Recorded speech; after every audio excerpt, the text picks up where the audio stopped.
Hey everybody, it's your friend Adam. I'm going to look at this Carefree Wandering video and do a little critique of it. You know, I didn't think it was that bad a video, obviously, and Carefree Wandering is probably the smartest person on the left on YouTube. So I can't help my clickbait roots. I mean, I get in front of a request for a title for a video, and I don't know what to do, honestly. So hence the drama title that I put in front of this video, just to kind of stir the pot a bit, just to kind of make this more entertaining. My friend Benjamin Boyce has actually interviewed the author of the video, and I read his book, so I know all kinds of stuff about his book. I've actually been talking about his book on the Sunday stream a lot. I brought up things like second order observation. I brought up things like the general peer. Benjamin Boyce had said something about I should reach out to him and maybe have a conversation with him. I don't know if I want to do that. I think I'm better off in the position as the general peer, just to actually critiquing the material that he's putting out from a general observer. I don't know if I want to be a friend. I'm going to be like the cop on the beat. I'm going to be like the press. I don't want to get too cozy with the people that I'm supposed to be critiquing. So I brought up a video just to start with. I've been listening to a lot of Akira the Dawn. I've been working on the comic, obviously, sun up till sundown. Well, sun up till sundown, like sun up till midnight, 1, 2, 3 in the morning sometimes. It's funny, you get a lot more work done when the sun goes down as a comic artist. I think a lot of the artists in Comicsgate show this pattern, and I've sort of slipped into that pattern. Even though I'm massively a day person, I still get up at 6 a.m. and I find myself exhausted quite a bit running on empty. But actually, my friend Akira the Dawn, I believe, is going to join us. I don't think he can join until 6:30, and I wanted to start on time, but I said, yeah, join in later. So I'll have to send him the link. But for those of you who don't know Akira the Dawn, here is some of his amazing work. I listen to a lot of this while I'm working on a comic, and I got to admit, I know a lot of Jordan Peterson quotes from, not from Jordan Peterson, but from Akira the Dawn's work. So hopefully I shared the audio here. Happiness is fleeting, and suffering requires a sustaining meaning. Happiness is fleeting, and suffering requires a sustaining meaning. That place where the meaning and the fact are conjoined, that's the proper place to lecture from.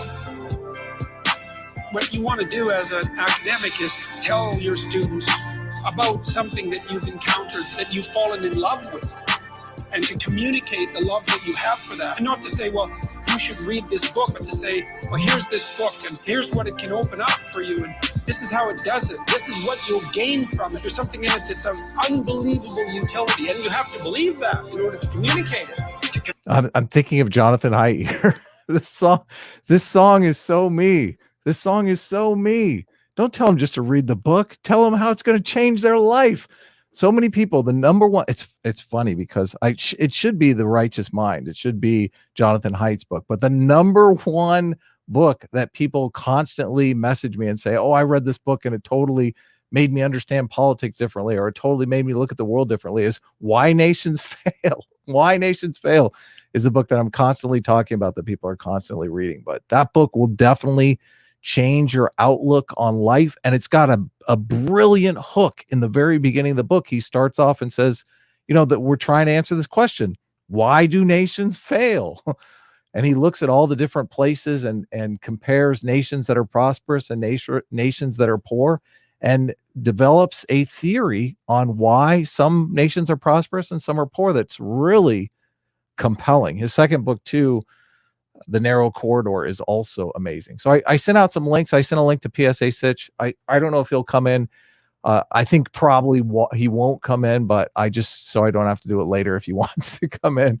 I sent a link to Narwhal. I talked to Narwhal earlier, and Narwhal's closing out a campaign. I don't know if he's going to come in either, because Ethan, he was talking about streaming with Ethan later, because I think he's closing out Earthbound or or maybe his new book, $4.99. I'm not exactly sure, but he might come in here for a little bit. And I sent the link to Akira the Dawn, who I think is going to come in here at 6:30. So that should be cool.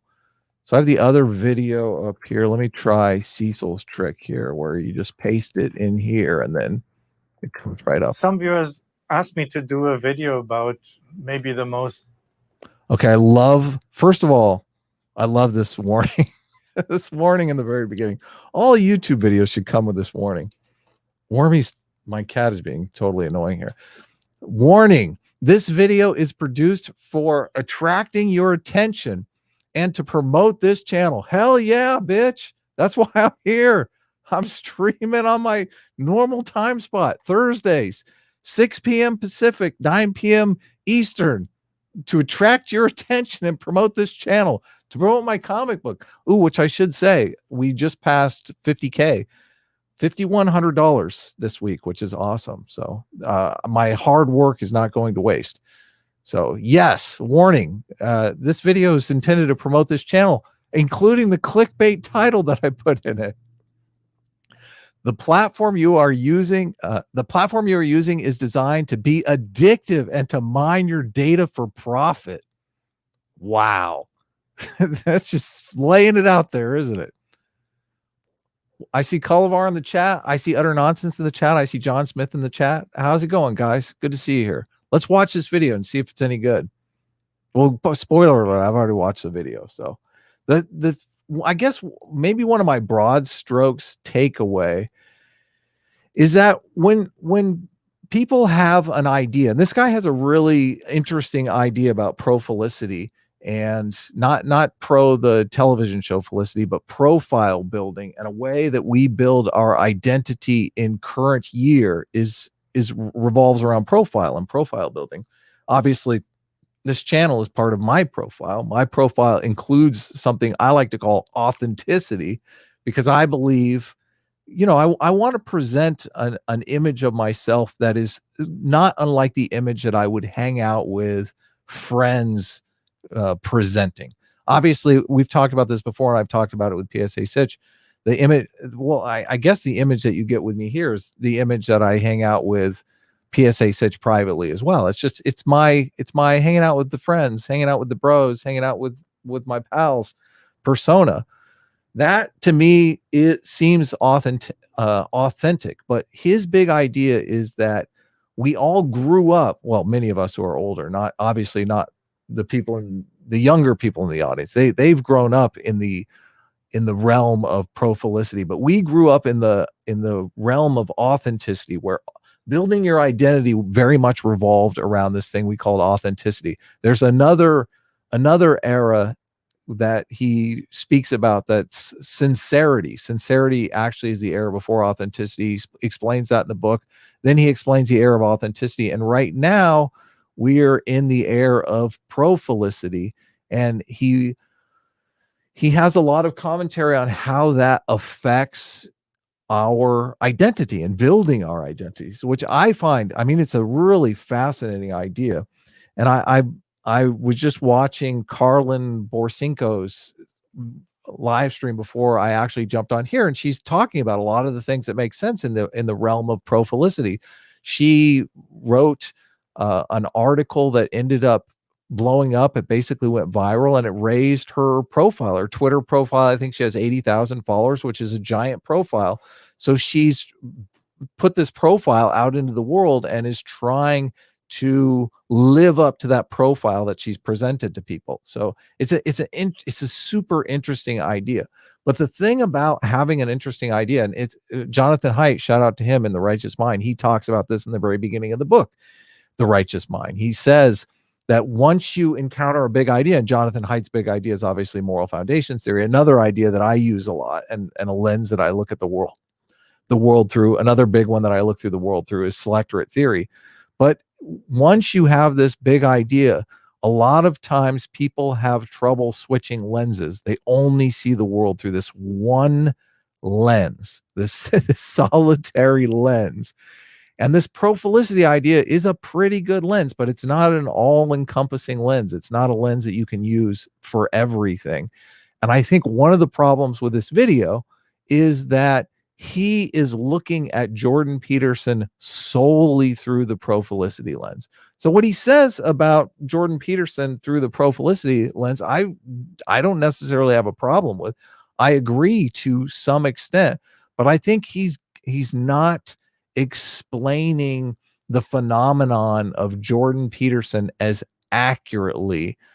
The pro-felicity lens doesn't really explain the product that is Jordan Peterson. And in pro-felicity, he does, there's a lot of limiting personalities and brands down to products. And he's kind of looking at Jordan Peterson as a product. As someone who listens to a lot of Jordan Peterson via Akira the Don, the wisdom that Jordan Peterson puts forward is stuff that is super motivating, super helpful. And I don't know that it's the looking at Jordan Peterson simply as a brand, as he tends to do in this video, I think knocks some of the shine off of the good that Jordan Peterson does in the world. There's another song that's super moving. When the bread tubers go after Jordan Peterson, I always think of this one song. It's about suicide, and he's at a live performance. I don't know where Akira the Don got the clip from, but there's questions, and Jordan Peterson is asking questions live on stage, and someone gives him a question and says he's talking about ending his own life, that he doesn't see any reason to go on, which is a very serious question. And Jordan Peterson contemplates live, in front of an audience, whether or not he should even answer the question, because he's tired and he's been traveling all day, and it's at the end of the show, obviously it's a Q&A, and it's such a serious question. And Jordan Peterson decides, okay, I'm exhausted, but I'm going to do it. I'm going to answer this question. And he dives in as exhausted as he is. And he even says in the very beginning, which is beautiful, he notes that this might be a troll. This might be someone who's just fucking with him, who's not really even concerned about taking their own life, but that there may be other people in the audience that are in the same position, that this may not be real, but there may be, this person may have put this out, I think he says, for the purposes of display, but other people may be thinking this. And so he goes on and he gives 4 very rational, very compelling reasons why you should not take your own life. And just the value of that is so enormous that I don't think it's valuable to place that brand up against like Lil Nas X, who's, selling his own blood in Nike tennis shoes or whatever. Like he's got a brand too and a profile that he's pumping, but the brand of Jordan Peterson, I mean, we're getting, I guess I'll just dive into the video here, because he does touch on a bit of that spiritualness, and maybe I'm giving him short shrift here. So let's dive in. Let's watch the video a bit. Influential and one of the most controversial public intellectuals of today, Jordan Peterson. And so I'll try to do that today. First, why is Jordan Peterson so popular? One reason is that he focuses on self-help. And this is one of the most successful media genres we have today, right? Books, videos, and so forth on self-help are generally successful. They offer some sort of therapy of our time, some sort of therapy for the people. And Jordan Peterson serves that interest. He talks about suffering a lot and offers some form of healing, and that is simply attractive to a lot of people. Now, he does so in a very eloquent way. He's smart, he's good looking, he comes across as authentic, he's oftentimes very emotional, he's overall an excellent performer, very smart. So he's just simply very good at what he's doing. Then I guess, thirdly, probably he's also very media savvy. He's pretty good, or maybe his agents at market him, he can play this, particularly social media, very well. But of course, this is not all. Very importantly, he has become probably the most famous spokesperson for anti-political correctness, anti-wokeness. See, this is such a leftist argument. You would hear the serfs or Destiny making this exact same argument that Jordan Peterson is famous because he spoke out against political correctness. I guess he does mention the self-help stuff up front, that people are interested in self-help, but we're going to dive into the anti-political correctness side more than we're could just kind of glossing over the self-help side, which I think the self-help side is probably the bigger side.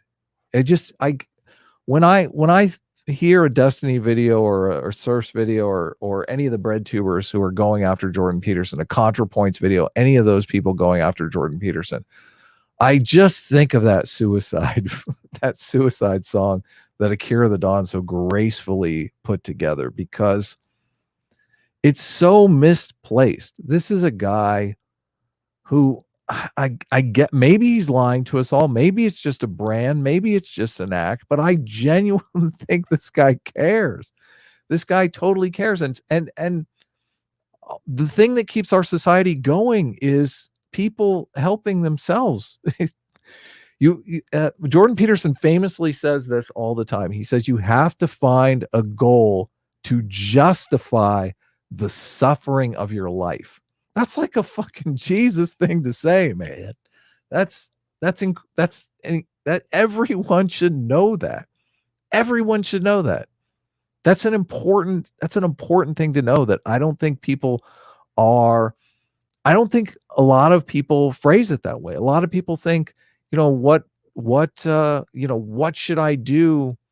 They're not thinking in terms of justifying the suffering that they will inevitably face, which I think is, most of the stuff that Jordan Peterson says, the reason Jordan Peterson is so big is because he has a unique way of saying things that really get to the heart of the matter, which I think is super important. I'll play a little more and then I'll read some super chats. So people identify with someone like him who dares to say what they might not dare to say, who expresses very well what they cannot express, and who thereby acts like some sort of defender who takes on opponents in public that they can't. In addition to this, there's a strong...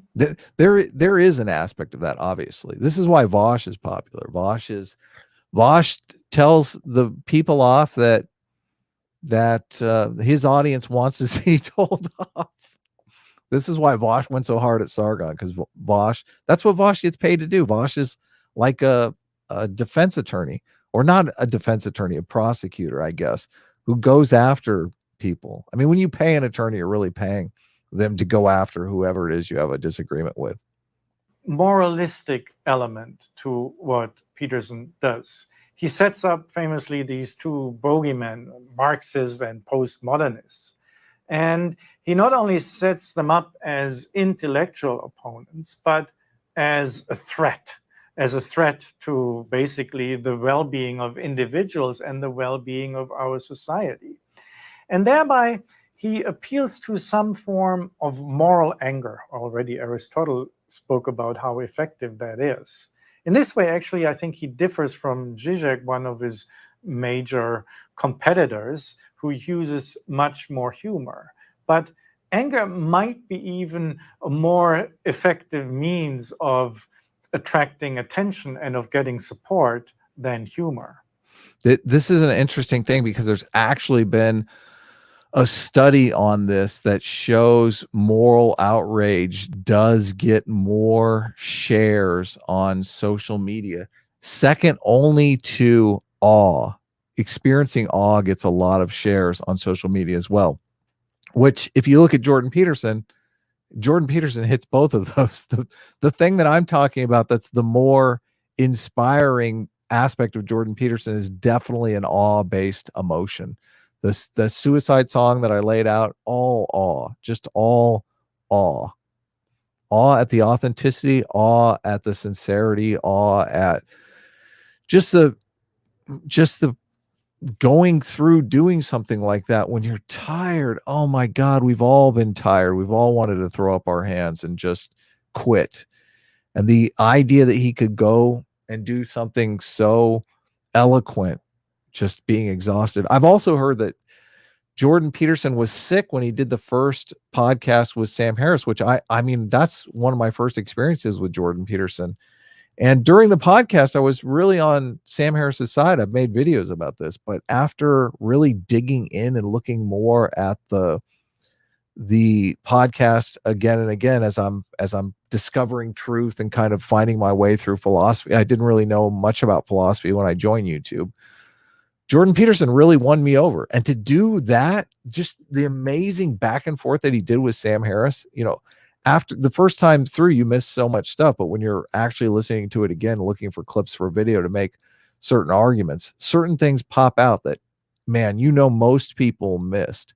Jordan Peterson was on his game during that podcast, which to do it when you're sick, and I mean, I'm useless when I'm sick. I guess that's where a lot of the respect comes from. It's just amazing. So he combines this heroic defender role and what is this? Do I have feuding going on in my chat? John Smith for $4.99 says, Adam, can I ban anyone who pushes impreg? Please, if you don't know what it is, just look it up. It needs to be banned. I'm not going to look that up. What's up, Akira the Dawn? What up, baby? How you doing? Going, my friend? I'm good. I just got back from Mexican CrossFit. Is my microphone loud enough? Yeah, you sound great. Sounds awesome. Yeah. Oh, you beautiful man. You. How do I look? Good to hear from you. We haven't talked. I think last time I was on one of your streams when you were doing a fundraiser for an album that you were doing. A great album, by the way. Everyone should check out. I picked it up myself. Yeah, that's because you're a very swaggy individual. You know. Yeah. You know, you've been on that way for a long time. You was giving me muchos friended clout playing my music at the end of your highly popular laser-eyed Peterson destroys with Nuke Force X videos back in the day. Long ago. You get. Do I get cred as the biggest Akira the Dawn fan? You get so much credit as like the most epic Adam in the Adam verse, you know. And I used to be an Adam before I turned into an Akira. You know what I mean? So really? Is your real name Adam? Yeah, that's what they birthed me as. You know, they birthed me as Adam. Yeah, with a Polish surname that nobody can pronounce. You know? That's awesome. That's awesome. Well, we're dealing with Profilicity here, so I understand. I know you as Akira, but that's interesting to know that you're also an Adam as well. That's kind of cool. But I defer. You know, I gave up the Adam crown, so you could take that Adam thing and really like run with it. You know. Oh, okay, cool. You had lived in Los Angeles too. I invited you by our artist studio, which I haven't been to all year long because I'm working on our comic. It's like I don't have time to go paint at the artist studio at all. I could see your studio from my studio. Really? Remember that shit? We were both downtown. Yeah. And but like I had to leave. You know, they started that. Like I was living in Melrose, and you know I got a little boy, and you know those little rascals with the black hoodies and shit. You know what I mean? Started chilling outside our house. Really? And they set fire to our neighborhood. They set fire to our neighborhood. Like literally, I was doing a stream, and I come off stream. I can hear my kid like yelling and my wife shrieking and shit. And they set fire to a building just like around the corner, and they smashed up our whole street. Like, wow. All Melrose, they'd smashed it. There's like an anime gift store. You know, they'd taken out their righteous anger on the anime gift store and like smashed in the window and taken all the anime backpacks, you know, because justice, no anime backpacks, no peace. You know what I mean? And, I saw clips. I saw clips of this, and actually, we had done a Sunday show, Sitch and I pulled up some of the madness that was going on live because they were playing it on local live stream, and I was thinking, "Holy shit, is this going to get close to my house?" I was getting out my window. Too. The little Antifa dudes were all parked outside my house.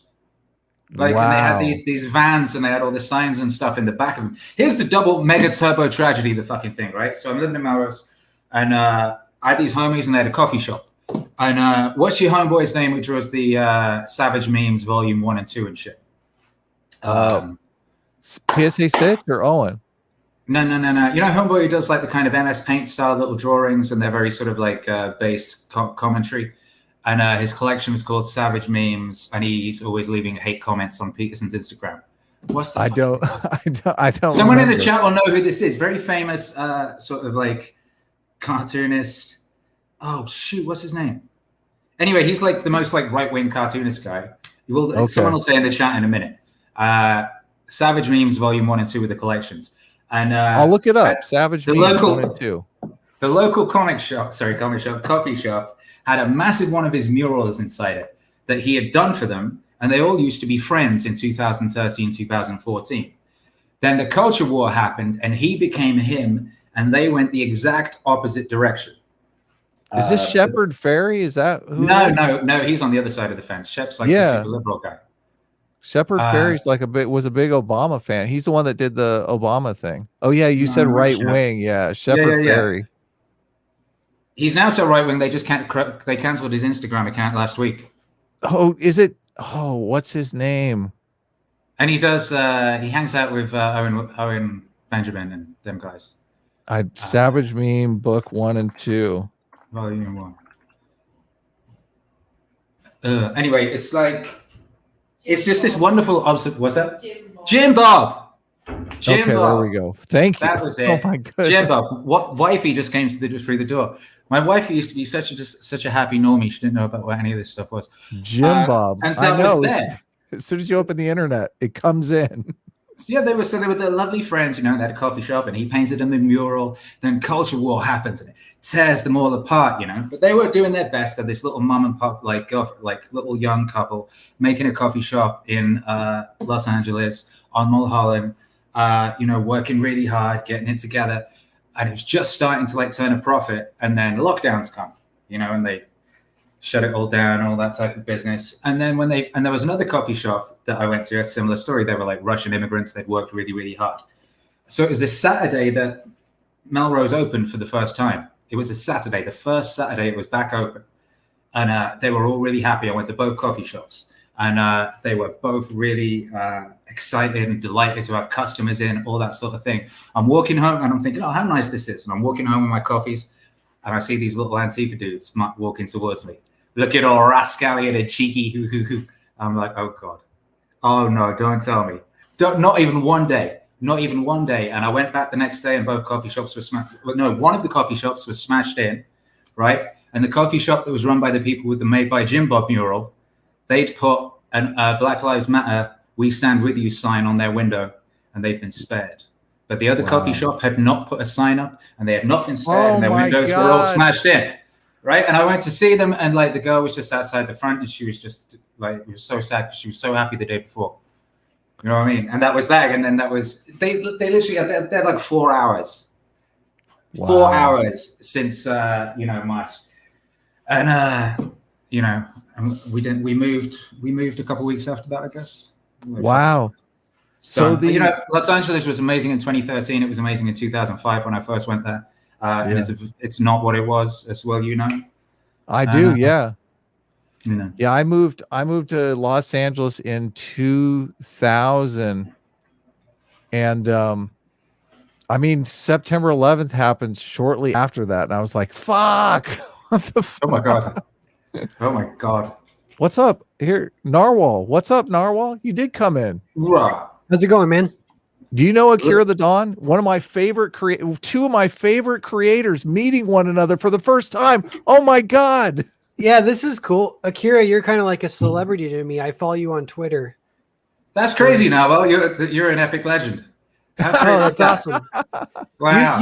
You've got really good physiognomy. Have you guys heard that word? It's like I can fool us. You're high T. Hey, thanks. I just got back from CrossFit. Nice. So that's probably got something to do with it. That's why I'm sweating. I'm not just generally a sweaty guy. I literally just got back from Mexican CrossFit, where they shout at me in Spanish, and I don't understand what they're saying, and I have to work it out while simultaneously doing intense shit I've never done before with metal. What's the difference? What's the difference between American CrossFit and Mexican CrossFit? In American the CrossFit, language? in American CrossFit, you know what they're telling you to do. First, that probably helps. I don't know. I'd never done it before. I haven't done anything physical since like 2013, other than jump up and down DJing. You know what I mean? And I thought, well, I'm DJing 5 to 7 nights a week, jumping up and down for 4 hours. That's enough exercise. That's all I need. I swing the kettlebell in the studio, you know. But then I started doing this. It turns out I was swinging the kettlebell wrong. And I've been doing it on stream during DJ sets, thinking I was all cool. You know what I mean? But like, and obviously, like the gym bros are like, oh shit, Akira's form is bullshit. So Akira, what happened with the refugee story? So did you just like pick a place on the map, or did you have family? How did you get out of Los Angeles? When we left Los Angeles? Yeah, when you left Los Angeles. Oh yeah, it was literally like we'd been planning to go to South for like years. I've been wanting to go to the South. A lot of my favorite music, all that sort of thing. My big, like when I was a little kid, I just loved America as an idea and as a romantic landscape. I loved American comic books and American music and hip hop and punk rock and metal and country and all that type of thing. You know what I mean? Ever since I could remember anything. When I was like 7 years old, when I first had memories, I was making my own comic books and making mixtapes. And it was a lot of American stuff. I loved a lot of British music as well and British comic books as well, but it was the American comic book format and the American rock and roll and rap type formats and punk, garage, all that were foundational, you know what I mean? So I always wanted to come to this blessed place. And I always wanted to travel south after I'd done my coasts. So I literally just pulled up a map of Texas and stuck a pin in it. Like, you did. Right? I was right. I literally did the pin. I was like, all right, I don't want to be. I want to be near enough to a city in case I need a city. There's one, but I don't want to be in a city because cities are over. Yeah, you know what I mean. And according to Tim Pool, cities are over. Yeah, I've been saying cities. Cities were useful when you didn't have the internet. You don't need cities when you've got the internet, and that's a whole conversation we could go into for a long time. But you know, you go to a city to meet people, have opportunities, all this type of shit. We're doing that right now. So yeah, definitely. Good point.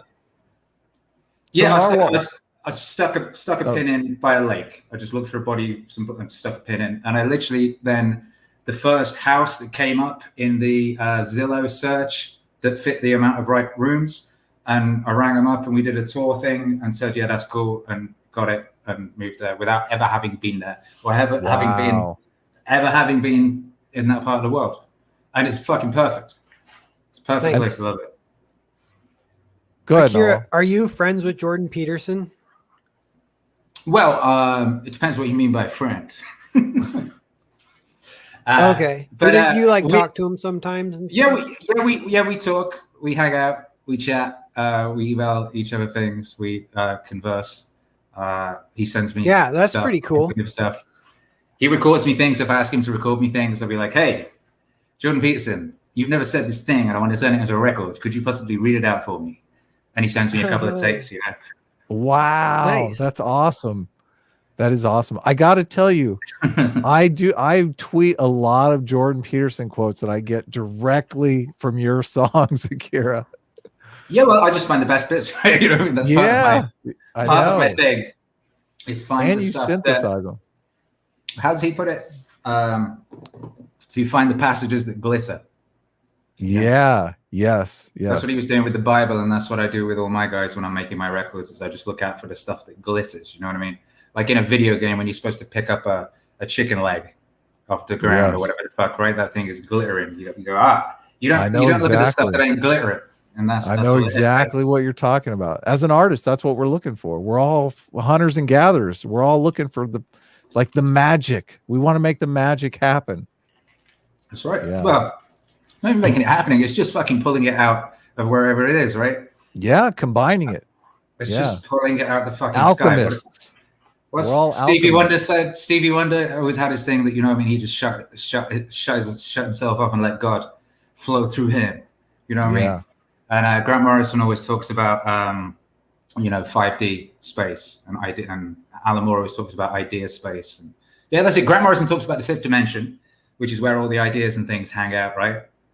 And that's where they all live, and you can just go there and get them. And I always think about this with regards to the whole like zone inhabitation. Like you get into the zone, right? And the more you're in the zone, that's basically 5D space. So the 5D guys, they're like, oh, look at this guy. He keeps coming here into 5D space. He's like always here.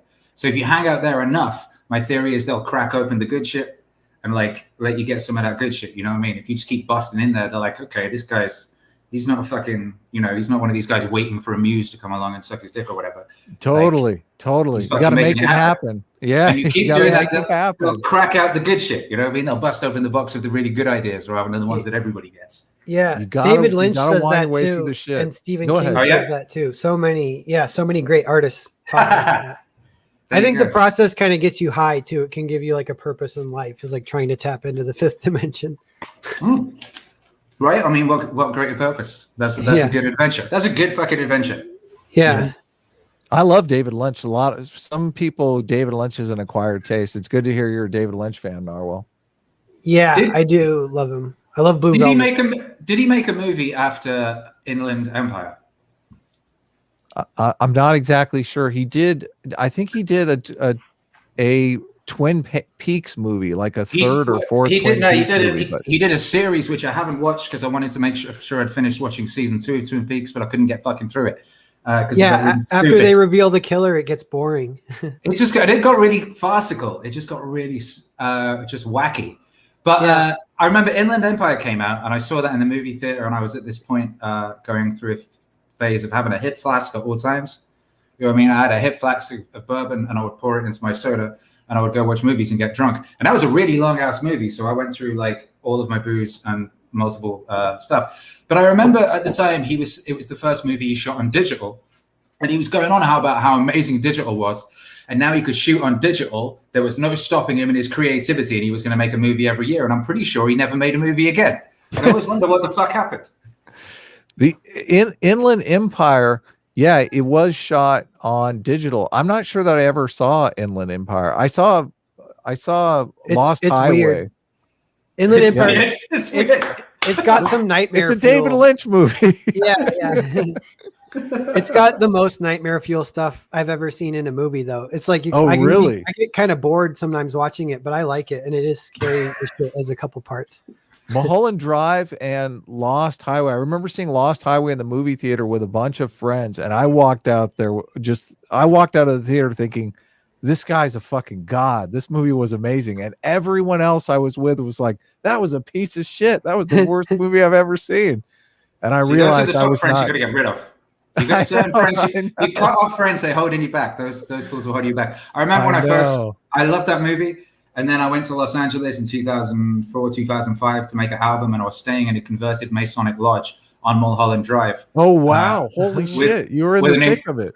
With a producer called Danny Saver, whose girlfriend was this crazy, wonderful French girl who was into like magic and weirdness and invited around weird parties of people and stuff. And I very quickly realized that Mulholland Drive is a documentary. Oh, hell yeah. Yeah. Oh, and it's not even that weird. Like once you actually go and hang out in that world with those people, like it's basically, that's just what it is. You know, like, there's a YouTuber that breaks down David Lynch movies, and he has this theory that Mulholland Drive is really about the casting couch and the Harvey Weinstein type situation. I was going to say, that fits perfectly. That video, just what he said, it makes so much sense. But I didn't pick that up at all. It's kind of cool that the movie's so layered. Yeah, totally. It's so, we talk about in Comics Gate all the time about politics being in your face. It's the politics are so not in your face that you don't even know it's in there. Yeah. I don't know. I remember, I don't know. I was in that when I was watching that. I was reading about a lot of that stuff. I just remember the homeboy with the video camera who comes like charging towards him in, was that in Lost Highway? Or was it Mulholland? I'm not sure. It was in Mulholland Drive. I sometimes get this too confused. You know the guy, and he's got the camera. He's pretty much the scariest thing that's ever been in a movie. He's got like this like short black hair and this white terrifying face, and he marches at them with a video camera. And there's nothing scarier than just this guy. But he looked just like the Pope. The Pope, the last Pope, not the one we've got now, the one before, Ratzinger or whatever he was called, the Nazi one. He looked exactly like him, and he was announced or something like a week, like not long after that movie came out, and it was very scary. Oh, wow. Gunther for $20 says, best stream ever. I can't explain how much I love your beautiful music, Akira. Grateful to the gods in my grateful to the gods is my favorite song. You should do more classic works with like with Marcus and Edgar Allan Poe, but with you on vocals. Yeah, you do great vocals. I too. just did. Yeah, I just did the Edgar Allan Poe one, came out last week. The video really? came out this week, and I did an Epictetus one a couple weeks ago. Some things are in our control, and others not. Some things are in our control, and others not. Those guys got bars. It's a beautiful thing, right? Drake has a ghostwriter who's like a 21-year-old kid called Quentin or something, right? And I got ghostwriters who are 2,000 years dead Roman emperors. Like real ghosts. Yeah, like, exactly. Like proper ghosts with actual bars that have stood the test of time 2,000 years plus. It's so amazing because every one of the songs has like a big idea too, which I really love. Like I always listen to your full albums, and then like there's one song that really moves me, and I'm like, okay, I got to share it on social media, and I look for the actual song, and I always share it, and people are like, this is just great. So hopefully I'm turning some people onto your stuff. You do. Like every week or something, there'll be someone who leaves a comment who's come by you. So thank you very much. It's the only way. It's the only way it spreads. We literally. I used to get written about in the music press, and then I did a Peterson album, and no one has ever really tell us about that. Yeah. Tell us about that. It's not really much to tell, but it's just funny that I used to get written up in the enemy and things like that. And ever since I invented Meaning Wave, they've just pretended I didn't exist. Even though I get way more play nowadays, the music gets way more play. If you look at like whatever the enemy's writing about this week, like 80% of it, we get way more streams and such like. So they kind of canceled you. Shadow. I don't know. A few people sent me some nasty emails, and some other people sent me some. So you know when people are like, oh, maybe you don't know, this person's actually an evilistophobe. Maybe you weren't aware. Maybe you didn't know. But actually, someone sent me a message, and they're like, I really love you, and I really think you're great. But I don't know if you know what people say about this person. But the things people say about this person means that, like, I wouldn't be able to talk to you anymore. I was like, have you even looked into this person? They're like, no. But yeah, like, okay, whatever. I heard they call that a night letter. People send night letters. Yeah. But I saw this comment because I was paying attention to the comic industry from the end of 2012 onwards, and that's where it first reared its head. And I watched with interest. As people just kept their gob shut. That I know people in that world who saw what was happening, didn't like what was going on, kept their mouths shut, thinking it'll pass, it won't come for us. Now it's fucking coming for them. I've written a blog about Frank Miller, which I've been meaning to put out all week and I haven't put out yet. But oh yeah, Frank Miller gotten. That's really a moment, because his generation, no one from his generation, and they were the guys in the 80s and 90s who were like campaigning against censorship and campaigning for comic writers and artists' rights and all this shit and breaking all these various ceilings and and writing all these dystopian creeds, and they'd all have lines in them about, first they came for the such and such, and I was not a dormouse, and then they came for the squirrels, but I was not a squirrel. You know what I mean? And they could all see what was coming, but they all just wanted to keep their mouths shut and have an easy life. And now it's too late. These people have now got too much sort of power. They're too vicious. They're too organized. It's too easy. You can take down Frank Miller now with like a tweet. You can they take down Frank Miller. He's the god. It mirrors Frank a little bit. Miller. He's Frank Miller. Like the version of Batman is Frank Miller's. Like he's like everything you want to do and be. He created that. He was that. Like, and you come along and you can literally get rid of him by tweeting someone that it makes you feel uncomfortable. And I know it's incredible. So crazy. I hope it red pills some normies. Yeah, because Oh. even with like Jordan Peterson, he didn't do that much crazy stuff at all. That was one of the early ones for me too, where I was like, well, this makes me feel good because I know I'm on the side of the good guys, because it's really weird what the other people are getting mad at or going at Jordan Peterson for. Yeah, I feel like I'm in a position to speak up, so I speak up. I feel like you have to speak up if you can. I do respect people though that have real jobs and like have real stakes. They're raising a family. Sometimes you're not in a position to take this fight to them. But if you really are kind of uncancelable, like you're not working a traditional job or anything like that, and you're not speaking up, you're a fucking coward. Like, Jesus Christ, get out there and fucking say something, because the like what you were saying about one of the things that just totally incenses me about Jordan Peterson is all of this is a fucking pack of lies. It's all just nonsense bullshit. The guy's done nothing wrong. everything they accuse him of, you could reel off a list of it. There's literally no evidence of anything ever being done. The one thing they have is that like there was some news article that willfully misinterpreted him that suggested he wanted to force women to be married. So it's like the idea the idea they have out there is like, oh, he wants women to be forced into marriages at gunpoint or something like that. Like they have, it's very weird. But, enforced monogamy. What's wrong with enforced monogamy? I'm actually in favor. It's got force in the word. This force. It's just how fucking dumb these people are. They don't even know what enforced means. They just hear the word force and think it sounds bad, and they don't like the idea of monogamy because they've been sort of like reared to think that they should be out having sex with everything. The first thing you learn when you get married is about enforced monogamy. Enforcing that monogamy. Yes, exactly. Go get daddy's belt. All that. Alex Karras for $20 says, Akira, you mentioned to Jordan Peterson that you were trying to hyper focus on creativity. As a musician myself, how well did that work? Did you burn out? Did the music become overly repetitive and bland, or was there success? Well, I mean, that's for you to decide.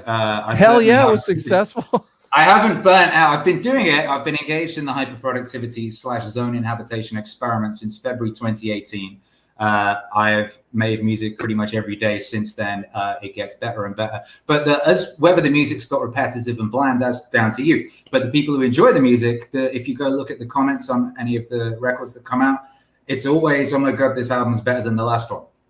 That tends to be the thing, that the vibe. And as far as I can tell, it's for me, it's going that way, and it's more interesting. The point, one of the main things you want to do when you're doing that is you always want to make sure you are doing something new in every project you do. So I add a new technology or a new technique or a new instrument for every album I make, and I usually make about an album a month. So every time I do a new record, I introduce something new to the process. And introducing something new to the process means you're constantly in the area of potential fuck up. So I learned this when I was DJing. If you just play the records that you know will work, it'll work, but you'll never have a transcendent experience because the transcendent moments come from the moments of slight danger. So you always want to have about 20% of what you're doing be new, and you want to have that potential for falling on your ass, for falling off the edge of the cliff. You want to be right at the edge of your capabilities. So you want to be good enough that you can do it blindfold, but you want to be with enough potential for danger that you could fall off the edge of the cliff and die type situation. So long as you stay in that area with what you're doing, it won't get dull, it won't get stale, it will be amazing and interesting, and you'll stay in that place where everything glitters and is sparkly and magical and shimmering and great. And the longer you stay in there and the deeper you go. As we were saying earlier, that 5D idea space, the deeper you go into that place, and the goblins who inhabit that magical area will crack open the good shit. You know what I mean? And yeah, so far so good anyway. So yeah, since February 2018, still here. It's very cool. Are you a believer, Akira? I don't know. I'm an atheist for Jesus myself, so I'm really an atheist, but I believe in the value of religion and the religious experience. I've done like every drug you can imagine. I've done psychedelics, and I mean I've had definitely very religious experiences, so I understand the root of that. Yeah, I think that I did the whole thing. I was a Roman Catholic little kid. I asked my parents and teachers and people some questions they couldn't answer. You know, why do we not have a washing machine, and then kids around the road go to a washing machine? Why are then African kids starving and I got a hot dog? This is like, that's some stupid shit. Problem of evil, yeah. And they didn't have an answer for me. So I went, well, this is bullshit. And I went and asked my pastor some shit. What do you call him? Pastor, priest. And he kicked me out of church because I had an Iron Maiden t-shirt on, you know? And well, I thought, well, this is stupid. So then I went into my Richard Dawkins teenage atheist phase, you know. But I outgrew that as everyone does. No one can stay 14 forever. Much as our society is trying to engineer that situation. That's what like TikTok and shit is for. They're trying to keep people age 14 forever, so they stay in this like nihilistic atheistic phase, right?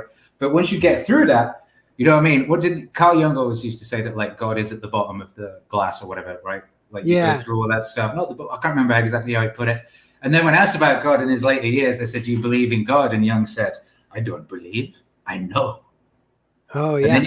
You see, and then you get to that point, and that's the point I got to. As far as religions and shit go, like it's a lot of, you might want to think about it like Scott Adams talks about operating systems for navigating shit, and maybe you could choose one, and if it works for you and it works for you, and great. And a whole bunch of them have got the keys and have got ways of discussing the situation we find ourselves in.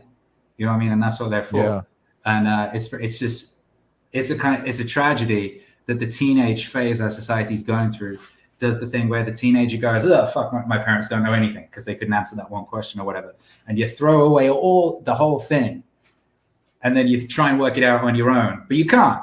And what they had, you need. And we'll come back to that realization, you know? And that's where we're at. It's like we threw away a lot of stuff and we've got to get it back. That's what Peterson was doing. That's why people love Peterson. Peterson was giving people back their birthright. Yeah. Peterson makes responsibility. Peterson makes responsibility sexy, which is fucking hard to do. That's a good book quote. Very hard to do. Yeah. It's a hard sell. It works though. It really does work. I get a lot of people writing to me who are females who are very attracted by that. You know, they actually find that whole thing very alluring. They want females find men taking responsibility. Go figure. Men taking responsibility is attractive to women. Akira, we're making news here. Yeah, it's hilarious, right? But that's it. But that's part of what Peterson was doing, is giving people back their birthright, which a couple of generations of nihilistic atheism, teenage atheism, had taken away from them. It had taken away this structure. It had taken away the symbolism. It had taken away the rituals. It had taken away the magic. Just so much of what people took for granted for most of human history was taken away. And I often talk about this being the peak of recorded human civilization, emphasis on the recorded. But there's always a shadow side, and the utter incredible abundance of potential we have for your Narwhal gets to draw and be incredible and have an existence while still having an identity and an authenticity and a voice. When, you know, like 100 years ago, you'd have to been drawing like cartoons about how cool the king was or some shit. Otherwise, you wouldn't be able to exist. You know, we're at this point where we can exist and we can come close to our potential. And we can feed our families and shit in that manner. At the same time, we've had things taken away from us that people took for granted for thousands and thousands and thousands of years, and we are bereft, and we feel the loss. You know. Yeah. You know, that teenage atheist frame can kind of, it's more easy to control too. It's like that leads to like the fake science worship, some of like the more liberal brainwashing type stuff. All goes with that, and if you break out of that. The latest one that I've been like into that I'm like, how did I not know this sooner? Is just like fitness in general. I'm like, I didn't know fitness like fixes your brain if you get your body fit. Yeah. So real. It's really. I was typical. Like I was a kid. I wasn't very athletic or whatever. I like comic books and music. So I just got in fights with all the bully guys and was literally in a fight every day and didn't get picked for the football teams. So I just thought sport is what like other types of people did. And people like me didn't do that. And it took me to quite late in my life to actually start doing physical stuff. And then when you do it, it's so magical. Once you push through the pain period, and it just makes the whole world more vibrant and glorious. I was writing the other day, I've spent so many years being like, well, I haven't got time to fucking exercise. I'm working every hour God sends. I haven't got time to exercise. But when you make just an hour to just do fucking flat out, like stick it in, go all the way exercise, it makes the whole rest of your life so much more rich and powerful and glittering and glorious and gives you more energy in those places in the rest of your life. It's such a fucking cheat code. Yep, I agree. And so many of us have been denied it. It's amazing. Narwhal, are you closing a campaign out today? You want to mention it really quick?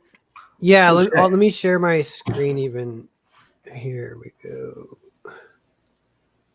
Yeah, there's like 5 hours left. It's actually going in demand, so it'll still be available. But there's I know, yeah. But yeah, over 62 thou, getting some more backers coming in. This is the sequel. This is Earthbound 2. You can get Earthbound 1 with the campaign also.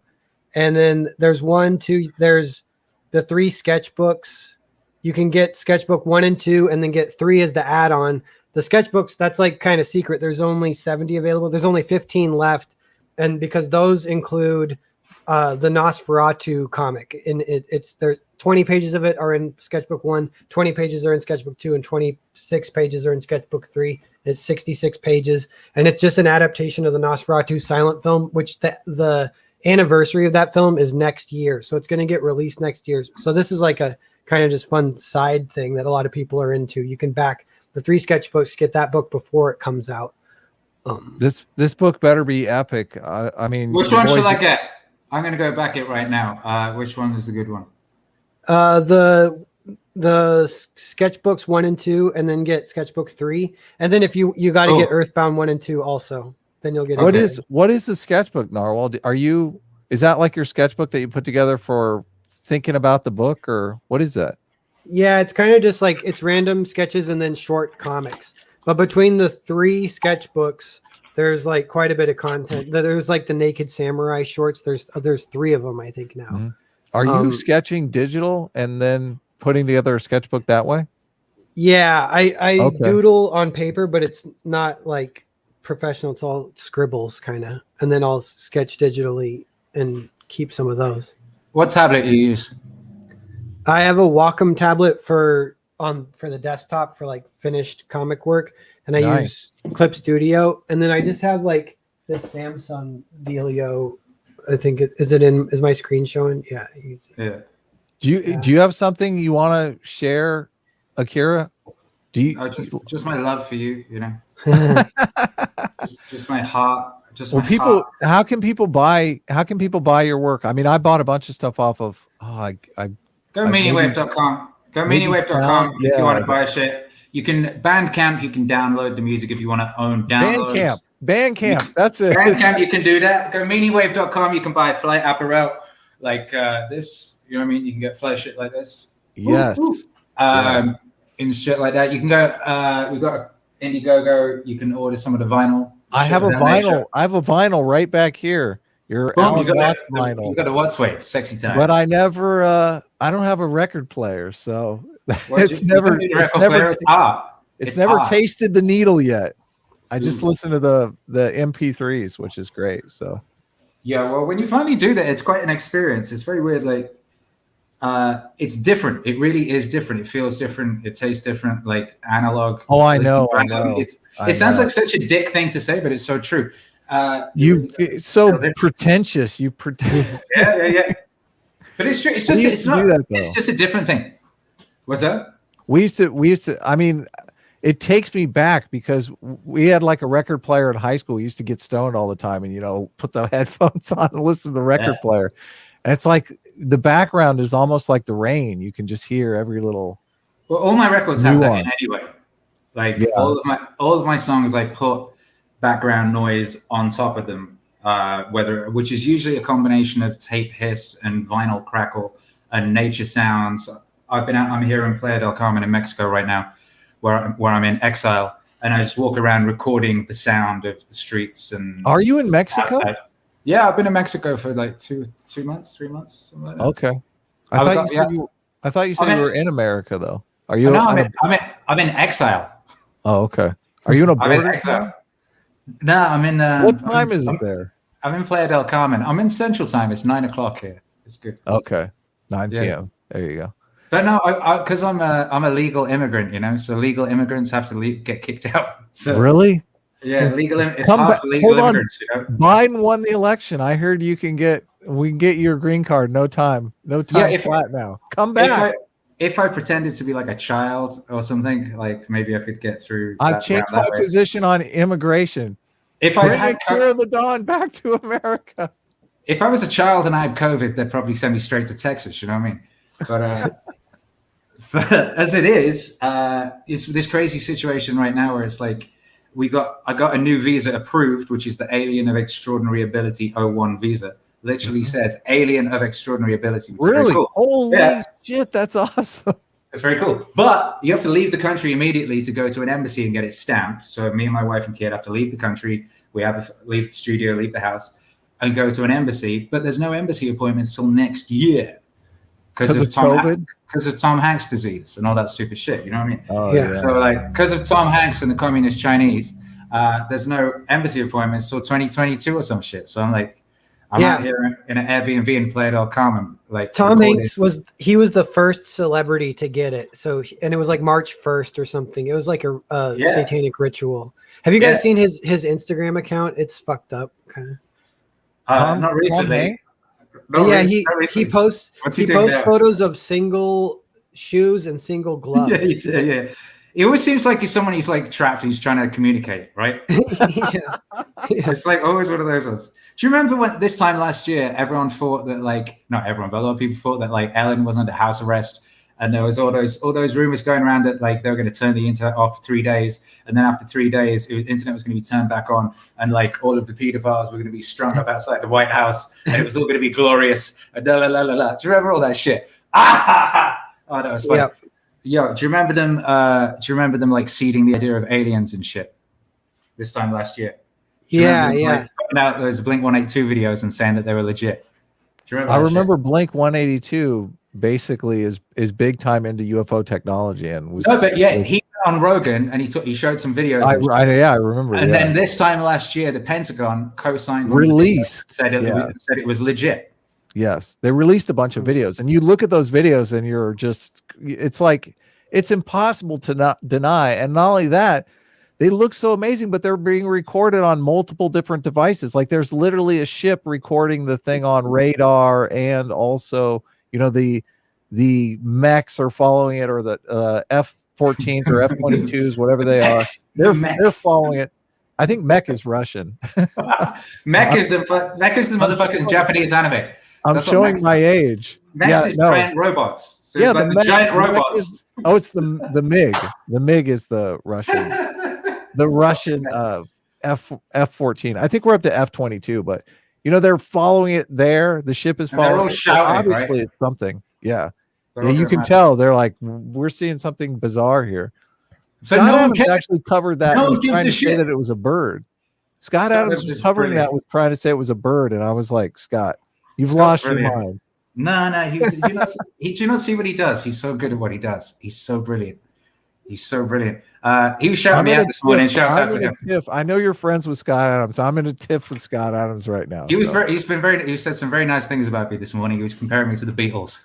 Oh, nice. He's getting raged a lot on some of his COVID vaccination stuff. But Well, you know, I'm very impressed with him. I was like, what's he gonna do now that the story has changed from Trump's story? You know, because there was the Trump story. That's the question. Yeah, and he's struggling. I don't know. He seems to be maintaining a position. You know, I don't know. Maintaining interest. I don't know. You were talking about it. You mentioned PSA Sitch. You brought him up, but PSA Sitch. Should I? PSA Sitch. You brought him up. You brought him up first. You brought him up. Let it go. It'll be in the chat. Back me up, chat. Back me up. Back me up, chat. Fake Adam. PSA Sitch, he still listens to Scott Adams every day, and he always hits me up when I should listen to Scott Adams. He's like, "Oh, Scott Adams is getting super like triggered by his chat on Sunday. You should listen to him." So he gets pissed with his chat, right? He doesn't get pissed with his chat. I don't know if you know this, but he #artist me. He has this thing about how artists. His artist thing is hilarious. I think it's very not funny hilarious. He's what? He's an artist. He's a comic book artist. It's the most bigoted thing ever, Akira. We're all artists here. He's an artist. I think he's taking the piss. I think a lot of the times he's deliberately like needling people to get reactions that then give him the reactions that he wants. Really? Which is maybe, energy. Maybe we're the power. A bunch of people were like the whole comic industry. It's packed with artists who are annoying. Yeah, leftists, irrational leftists. Yeah, totally. Yeah, I agree. But I mean, that's why it's just bigoted for him to say, because there are a few artists out there that are not irrational communists. Yeah, and I'm loving. They're so. So is he. That's why it's obviously like a wind up. He's a fucking cartoonist. He should know though. He does know, and he knows it winds up, and it works. Artist me. Look how it works. If you talk about him when you're streaming, that's how I brought him up. You brought him up. I would not have mentioned it. It's true. So there you go. So he stays winning. Scott Adams stays winning. He knows what he's doing. It's true. He's a very powerful man. You know? So give me your take. We're watching a video. I've watched we're not going to watch it all, but let's at least watch a little bit of it together. Oh, I forgot we were supposed to be doing an intellectual appraisal. Well, I didn't think it was that bad, but I sent you the video, and evidently you were watching it because you DM'd me back. You were like, "Oh my god," or something. Oh god, yeah, because he's one of these guys who just like takes 10 minutes to say something you could say in 30 seconds, right? No, 30 minutes. It was a fucking 30-minute long video, and he finally gets to his point at the end, and his point is stupid. His point is wrong. So it was just, but I was like, is he really going to like do that thing where he goes through the video, pause, speak? Because it's like very fucking dull. And this guy is very. We can skip to the end. We can skip around. I mean, you can do it. It's your thing. Do it the way you do it. You're a master. I'm interested. It's an incredible thing that you do. I love the thing you do. It's a great thing you do. 9-hour-long videos where you're just pressing pause every 30 seconds on some retard video. Like, so really, because some of the people, I didn't know these people existed. What's that pedophile guy with the beard? Vouch. Yeah.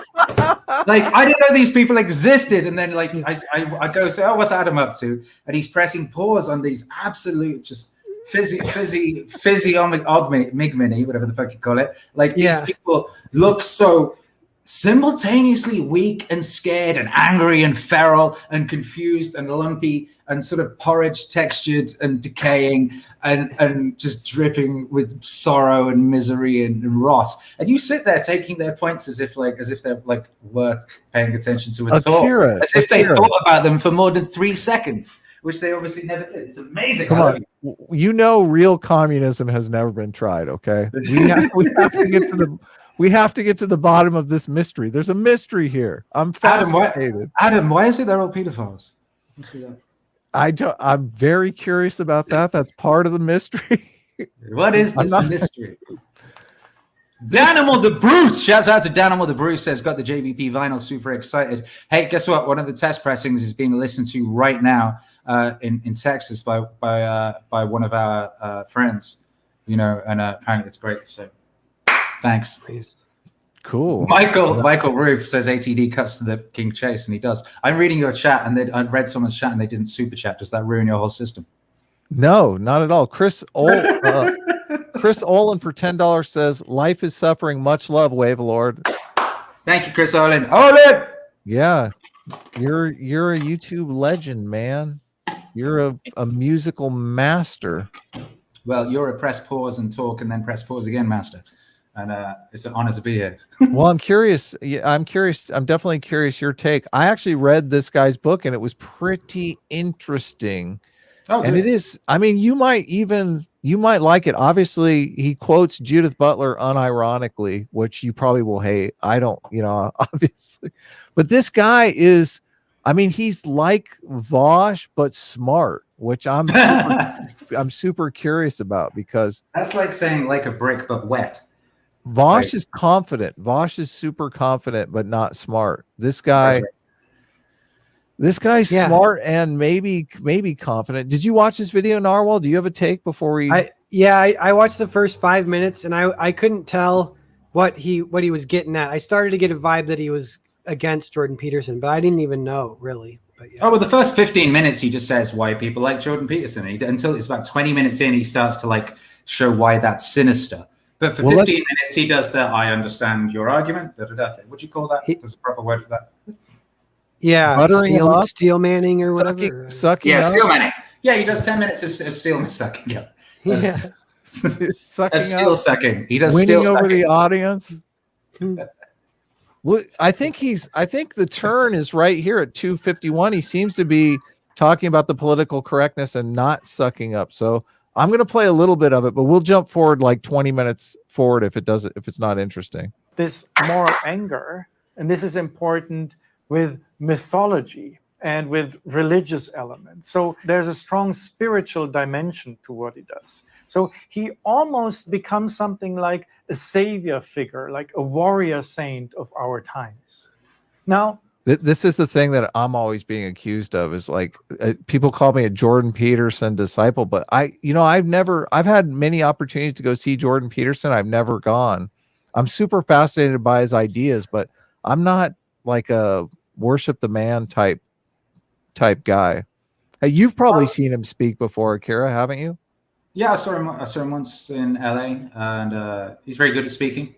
You know what I probably mean? got to hang out with him and like I took my son, I took my little, he was like a baby at the time, you know, and wow.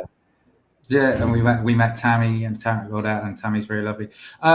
There's a thing I've noticed. I mean, you maybe want to go at the beginning of this to get the full thing, but then it's like, do you play the full thing? Well, So many people. There's so much jealousy. There's so much jealousy. Oh, yeah. With people. That's just so obvious. It's like he is a guy who is a public intellectual, and people listen to what. So it's like it couldn't possibly be that he's good at communicating his ideas to regular people. It's that he's got to be some kind of Messiah, Christ type figure, and he's using tricks. Or like it couldn't possibly be that he's just good at communicating his ideas to people who haven't spent their lifetimes in university structures, being indoctrinated to be soy-sucking weird creatures. Like that he can communicate with regular humans, that he can get lots of people to come and listen to him talk about stuff, really infuriates the shit out of these people. Because nobody goes to listen to them. That's what really bugged me more than anything, because he left out so much of the picture. Like he focuses on the political correctness stuff and how Jordan Peterson is kind of this warrior for disaffected people in society, which is a standard line. Peterson was already the Canadian Joseph Campbell. Really? Peterson had already been doing like 20-hour CBS or whatever TV series is about on Maps of Meaning. Maps of Meaning was a TV show. Really? I didn't know that. He was already like a public figure. And yeah, definitely. He was in the kind of Joseph Campbellian sort of like talking about like what myth really means and sort of like Jungian connective tissue with our sort of cultural points and what have you, right? You've been doing that for decades and decades and decades. He was, a successful lecturer. And after years and years and years of doing that, after decades and decades of sort of foundational work and building up his own theories and, cleaning his own particular room and sorting out his own problems, and giving up his various vices and fixing himself as an individual, after decades and decades and decades of that, going through like the causes of communism and fascism and what led people to doing all these murderous things, just going so deep into that for decades and decades. After decades and decades of doing that, he starts seeing it happening again. And it gets to a point where he goes, oh shit, I really have to say something because it's happening again and no one's saying anything. And he says something. And then gentlemen like this one get all jealous and be like, oh, he's a cult of personality. And well, it's better than deeply disingenuous. It's better than the standard Jordan Peterson rebuttals. Like, what's that guy, Rationality Rules, who really doesn't understand the faintest thing about Jordan Peterson whatsoever. So at least it's kind of interesting. He's engaging on some level, which I'm probably getting a bit ahead of it. Yeah, go. What's that? No. If you want to say anything, just speak up and I'll pause the video. Does he promise to save?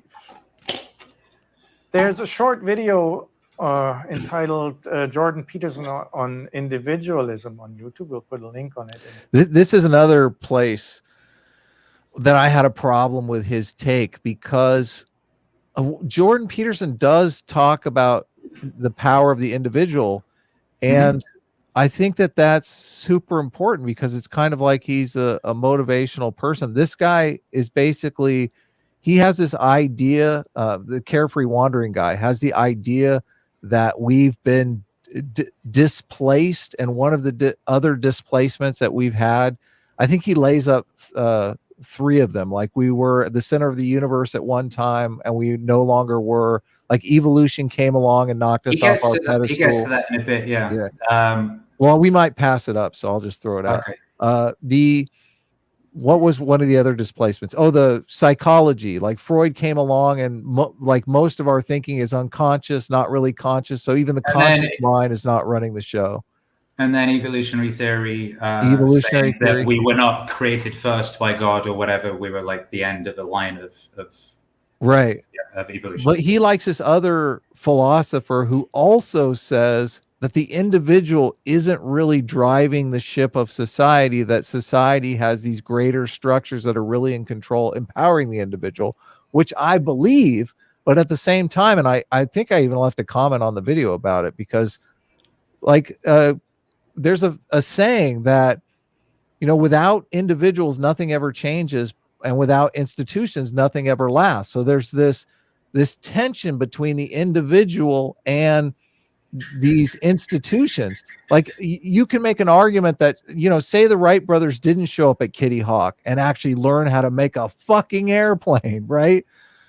Someone else might have done it later on, but even if someone else did it later on, it's still an individual. It's not an institution. You can look at points in time where institutions definitely were influential, like the space race to the moon, right? It was JFK that said, we're going to get to the moon in a year or fucking bust, right? But still, you have the individual of JFK. If JFK hadn't stood up and said, this is something we're going to do, like, I don't know that an institution would have stood up and done something like that. So I think the power of the individual is super important, and he kind of overlooks it. Yes, obviously. obviously, Jesus, any point in history that anything significant has occurred, it has become because an individual has done something, usually outside of what they were supposed to do, usually outside of whatever the structure wanted them to do. Great Pretty point. much always. Great point. So it's not just like, maybe it's that you need the structure so as to fucking not do what the structure wants you to do, so as to be able as an individual to do the incredible thing that that moves us along. You make a great point here, because so much of that change, the individuals literally fighting against the institutions. Like the institutions don't want to change. The whole point of the institutions is to maintain the structure of society. So the power of the individual, I think he totally, this is one of the beauties of Jordan Peterson. But like I said, is individualism Jordan Peterson's central message? I don't think it is. I really don't think it is. One of his main messages, which is this guy talks about, is the message of which you could boil down to the mimetic clean up your room thing, which a lot of people from both sides who hate him, the turbo alt-right guys who think that he's stopping people from rising up angrily and just staying in their rooms cleaning up, right? And then the other weirdos, all those weirdos. But the point being, and he gets onto this later, and he says that Peterson is being a hypocrite, and he's being what he says he's being against.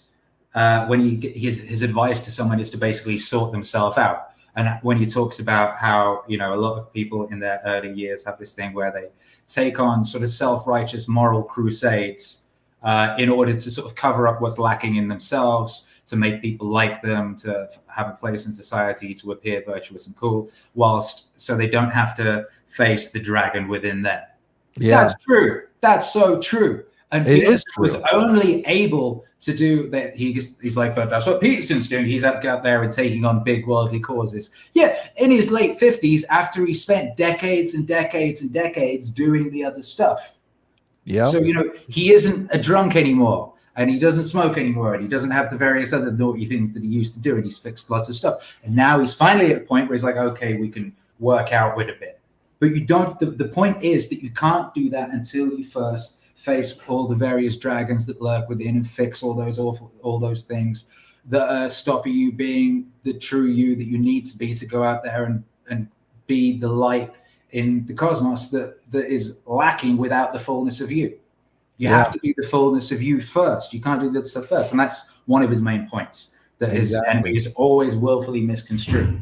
And it's completely correct, because most of our problems are as a direct result of people not being the fullness of them, and people putting their energies into the wrong things, and people being afraid, and people being bullied, and people being easily coddled. What is it? Was it Young's thing? If you don't have a plan, you will enact someone else's, or whatever it is, right? Well, that's one of our major things. If you don't do that, fight your own dragons and fix those things and have your own aim, you will be someone else's. You'll be someone else's puppet. Yeah, just to like achieve a little self-awareness, even because people are like oblivious to even what's going on inside. Yeah. Yeah. To the point, I don't know if you've ever done. About this. Go ahead. I was gonna say you ever done that Twitter search. I can't remember what they call it, but like people who have no inner monologue. Yeah, an NPC.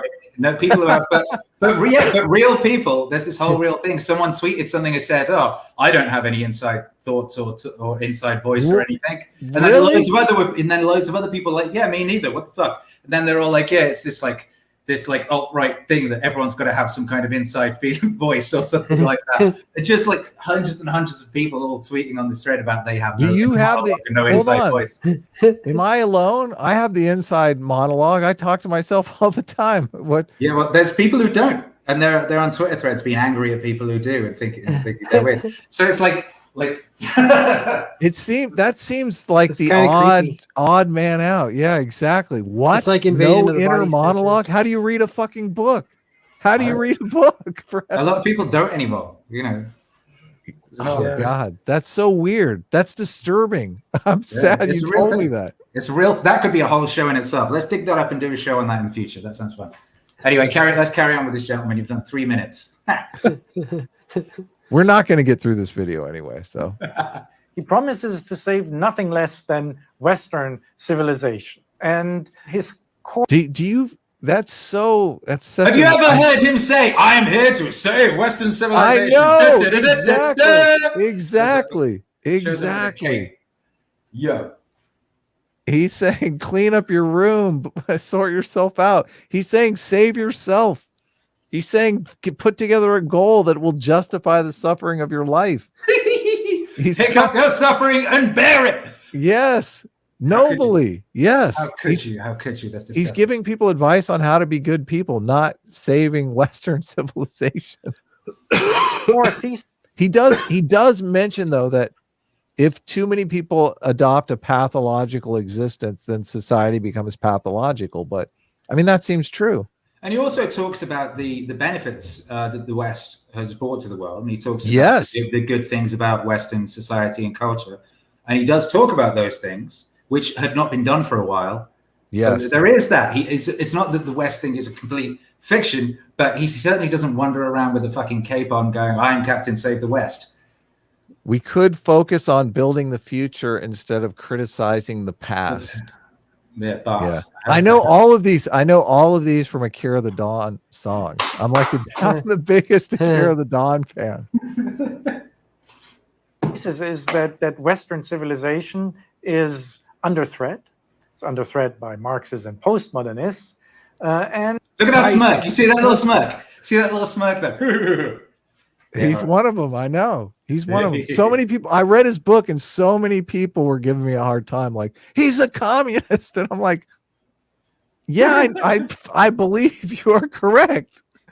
Like, he unironically quotes Judith Butler, but I mean, it doesn't change the fact that the idea he has is interesting. He may be trying to use that idea for a wider scope than it's useful. Like, but people do that. It does happen all the time. Look, the internet was, a military thing. Yes, totally. And here we are. And that's a very bad thing, because he thinks that modern Western civilization is the best civilization that ever existed. Look at that. You're so right, Akira. I think I just listened to this video, but there is kind of a smugness to him, like Western civilization is the best, right? Yeah, but I don't know what he's talking. What was then? I would say recorded human history, right? Because we don't know, history is written by the winners, and we don't know what happened that we're not privy to. And totally. Fucking Atlantis and all that shit. The race of blue mech. Sex overlords that used to exist. But insofar as what we know, has there ever been a situation where guys like this got to make YouTube videos and be smug on the internet and get paid? Oh my God, you're so right. That's the best point ever. Yes, we're living in utopia. Utopia for these guys just used to get bricks thrown at them. Like, these guys couldn't leave the house at one point. It wasn't possible for these guys. Get a job. They would just get bullied by all the dudes who were actually doing things in the village or whatever. You know what I mean? Like, Get a job, you philosopher. Get a job, hippie. Shit. And this is very important, individualism as its core characteristic. So ultimately, this means he saves us from the demise of not only Western civilization, but of our existence as individuals in a society that supports and embraces individuals. To understand Peterson's individualism, I recommend you watch this lecture, which you can find on YouTube, The Meaning and Reality of Individual Sovereignty. It's a very interesting lecture that I think reveals his individualist philosophy, which informs his psychology. And we have to mention that he's first and foremost a psychologist. But this individualist theory is at the core of his psychological practice. So in this lecture, interestingly, he starts with reflecting on the American Declaration of... It's funny because one of the things he talks about, Jordan Peterson talks about, is when he meets with clients and he's talking about getting their life together. I mean, one of the biggest things he says is like, do you have a job? You know, do you have some family? Do you have like an interconnected relationship with like a romantic partner? All of this stuff is not individualist at all. It's basically, you know, integrate yourself into fucking society. Get your shit together. Stop, you know, living in your mother's basement. Which completely goes against the idea that he's so fixated on the individual. I think pragmatically, Peterson is not against, you know, building relationships with people. That's the core of being a healthy human being. Some people kind of see the difference between this. I think this is the thing that Rand got accused of. Rand. Like, it is not selfish to fix yourself and make yourself fully useful and embodied and fit and healthy and able to function in the world. It is selfish to allow yourself to be like I agree, leeching off the world and not being useful in society. So, and that's that's anti-society. That's anti the collective or whatever. Yeah, antisocial. Hey guys, I gotta go. I got a few more things to do tonight because the stream's closing. But it was good to see you, Akira, or good to meet you, and good to see you, Adam. Thanks. Yeah, I'm gonna go popping in, Narwhal. I'm gonna go buy the book. Everyone, go buy the book. Earthbound. Take care, man. Get that shit. See you. Hey, if you have to bounce at any time, Akira, let me know. I usually go until 8 p.m., which is only 30 minutes away, but I have a bunch of super chats to read. Maybe I should. Hey, you go ahead. Read some super chats. Maybe I should read some super chats because you should read some super. You haven't read any super chats like the whole time. I'm surprised anyone gives you a super chat. Well, I tried to when they were showering you with praise. I was definitely reading them because obviously I want you to know. So here, While is for $10, I'm going to read one of your super chats and help you out. While says, I tried to watch this video and I quit halfway through. It seemed like he abstracted elements of JBP, then critiqued those abstractions and not JBP. It's also heavy on boring, pedantic philosophy. That's true, While but you have to watch it through to the end because he doesn't make his point until right at the end. Is the thing. So you have to watch it through to the end. Well, you don't. You only have to watch it through to the end if it's homework from Adam Friended. Otherwise, well, I would never watch this in my life. Let's skip to the end here, just so we can. So just imagine he does that for another 25 minutes. So he does that for another 25 minutes. Here he is. He's got his hand up, so he's gonna. This is where he's gonna stick it to him. Are we pretty close? 25 here. Let's give it a whirl. Personal problems. The video I think was made shortly before his medication. Oh, he does. Back it up a little bit. I know you want to get that in. He does. He can't get away from not mentioning the tragic personal problem. Yeah, he's got to get a kick in there because he's got no other. I backed it up a little bit here. We'll hear that part at large, and I think Peterson himself does exactly the same thing. Right. I don't want to focus here on. So he basically is accusing him of hypocrisy. On his tragic personal problems. The video I think was made shortly before his medication addiction was revealed. He even uses the word addiction. Yeah. The video made shortly before his medication addiction was revealed. But I think Look at this. He's going to bat for this dumb lady. I've seen this clip like a million times. Hold on. This is the woman you want to go to bat for? that's not as important. That much more important is the second aspect. Oh no, rewind. Peterson accuses You miss a bit of it because he makes a point to like make a point of how many people have watched the video, which is very funny. You want me to back it up? I'll back it up a bit more. It's kind of important, well, just to get the full scope of what he's really saying and what his real problem is. Contradict himself, and that if it is stopped, or that it must be reversed. So my final point is that Peterson also performatively contradict himself, and that if we talk of something like, let's say, the Jordan Peterson phenomenon, then we can see that this Jordan Peterson phenomenon already functions on the basis of profile building rather than on the basis of the sovereign individual. And I want to look just at one very short video clip, which is called Peterson Calls Out the Pseudo. What would it not be? How could Peterson erase this contradiction that he's being accused of? Because Peterson would literally have to go live in the woods, right? And just be a rugged individualist. No, he would have to have, his videos would need to have about 15,000 views rather than 10 million, which is what this guy is about to say and what he's pissed off about. That's what he's really pissed off about.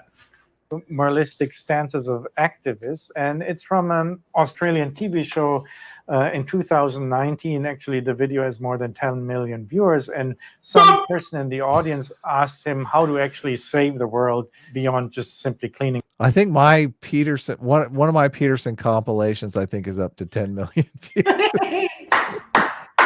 He's just he got so much good stuff. Have you ever pulled any clips out of any of my compilations? I wonder sometimes. I'm like, Akira's not cycling through all these videos. He's just pulling out of my clips. I know what he's doing.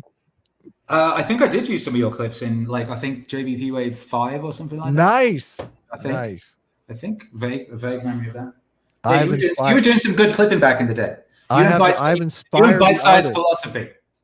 Yeah, Remember totally. Bite-Sized That Philosophy? guy's great too. Remember those guys? Yes. Yeah. Shouts out to like 2017 era like clip channels. Before like the podcast channels had their own clip channels, like regular humans were doing it for them, right? Remember back in the day? And they should just hire these guys, you know. We have a clip channel now, and our clip channel's literally just blowing up. I keep telling Nathan he's going to pass us in subscribers. Nice. We have like 20,000 subscribers, and Nathan is just like getting 1,000 subscribers a day. That's because your live streams are like 90 hours long. And I know. The clips get a lot more views. So up one's room. And Peterson, as he often does, doesn't really answer the question directly, but deconstructs. Look at this. He doesn't answer the question directly. He's totally calling him out. The questioner, kind of postmodernist strategy, and he calls him a postmodernist. Postmodernist strategy deconstructs the questioner. He makes here an interesting, actually quite harsh statement to contradict the questioner. He says, I think generally people have things that are more within their personal purview that are more difficult to deal with and that they are avoiding. And that generally the way they avoid them is by adopting pseudo-moralistic stances on large-scale social issues. Correct. So that they look good to their friends and their neighbors. So, but very true. Correct. This is totally true, and this is what I don't get, because I've read CareFree Wandering's book, and he literally talks about this in the book. This is pro-felicity. He goes through these people, like he talks about the Jussie Smollett case and how one of his friends was distraught that Jussie Smollett may not have been attacked and by MAGA people. Juicy. So you mean Juicy Smollett? Yeah. Yes. Yeah, I forgot his real name. I think of him exclusively as Juicy at this point, I'm afraid. But his point is that Peterson, well, he'll say his point in a minute. So we all agree on this, and he agrees on this, but his point is that he'll say in a minute is that Peterson does the same thing. That's what he's going to say. Peterson does here, briefly put, is he accuses activism or wokeism of, number one, hiding personal issues, and then secondly, importantly, presenting highly moral public image of oneself, not just to friends and neighbors, but to public at large. And I think Peterson himself does exactly the same thing. Yeah, this is the problem that I have. Listen, and this is what I said about this is why I brought up the Jesse Smollett thing. So in his book, I think it's Hans is his name, or George, I think George is his name. In George's book, George gives two examples. He gives an example of a climate activist, and he gives an example of a Jesse Smollett supporter. Both of these people are distraught. The climate activist is distraught because some emails were released that made it look like climate science was a hoax and that climate change wasn't happening, which if you are a climate activist, that's what you would want to hear, right? Oh my God, climate change is not real. We don't have to worry about it anymore. If you're a Jesse Smollett supporter, you would love to hear what Jesse Smollett was not really attacked, like he was never in danger. He was totally safe. That's what you want to hear. But instead, they contradict themselves by wanting to hear that Jesse Smollett was actually attacked and brutalized, which is the position that you don't want to have. The difference here, because he brings it up with Jordan Peterson, is I have no doubt that if things started turning around, that if Western society started getting its act together, if more people started growing up and like taking responsibility for themselves, Jordan Peterson would be happy as fuck about it. He would not be saying, oh my God, I'm not going to be able to sell another book. I'm not going to, my lectures are going to be slowing down. He'd be saying, thank God we avoided a crisis, which is the exact opposite position. He was very happy breaking down the archetypical meaning of the Bible. He's got lots more of that to do. He only got like 10 chapters in. He's got lots of shit he wants to do. I've been saying this for a long time. One of the tragedies of the past decade is some of the finest minds have been just bogged down in dealing with really fucking stupid shit that we worked out thousands of years ago, and arguing about fucking bathrooms and stupid shit like that. Our best fucking comic book writers got a fucking mind virus and fucking I just had to write fucking terrible fucking Daily Show level political fucking huge waste of time, huge waste of energy. Just the finest minds of 2-3 generations just wasted on bullshit. And Peterson, I would much rather Peterson was fucking breaking down the Bible, because I've got other things I want him to break down. I want him to watch Neon Genesis Evangelion, right? I want him to watch Akira. Kill. Right? I want to know the sort of like, Can you imagine the Peterson breakdown of Kill la Kill? Oh my God. Yo, see, this shit is we don't want this bullshit. This culture war shit is fucking dull. It's been going on for so long. We've seen every aspect of it, and now it's mainstream. It's so fucking dull. It's like, give us back Peterson to talk about interesting shit. He wants that. We want that. Everyone wants that. He'd be bigger. Yes.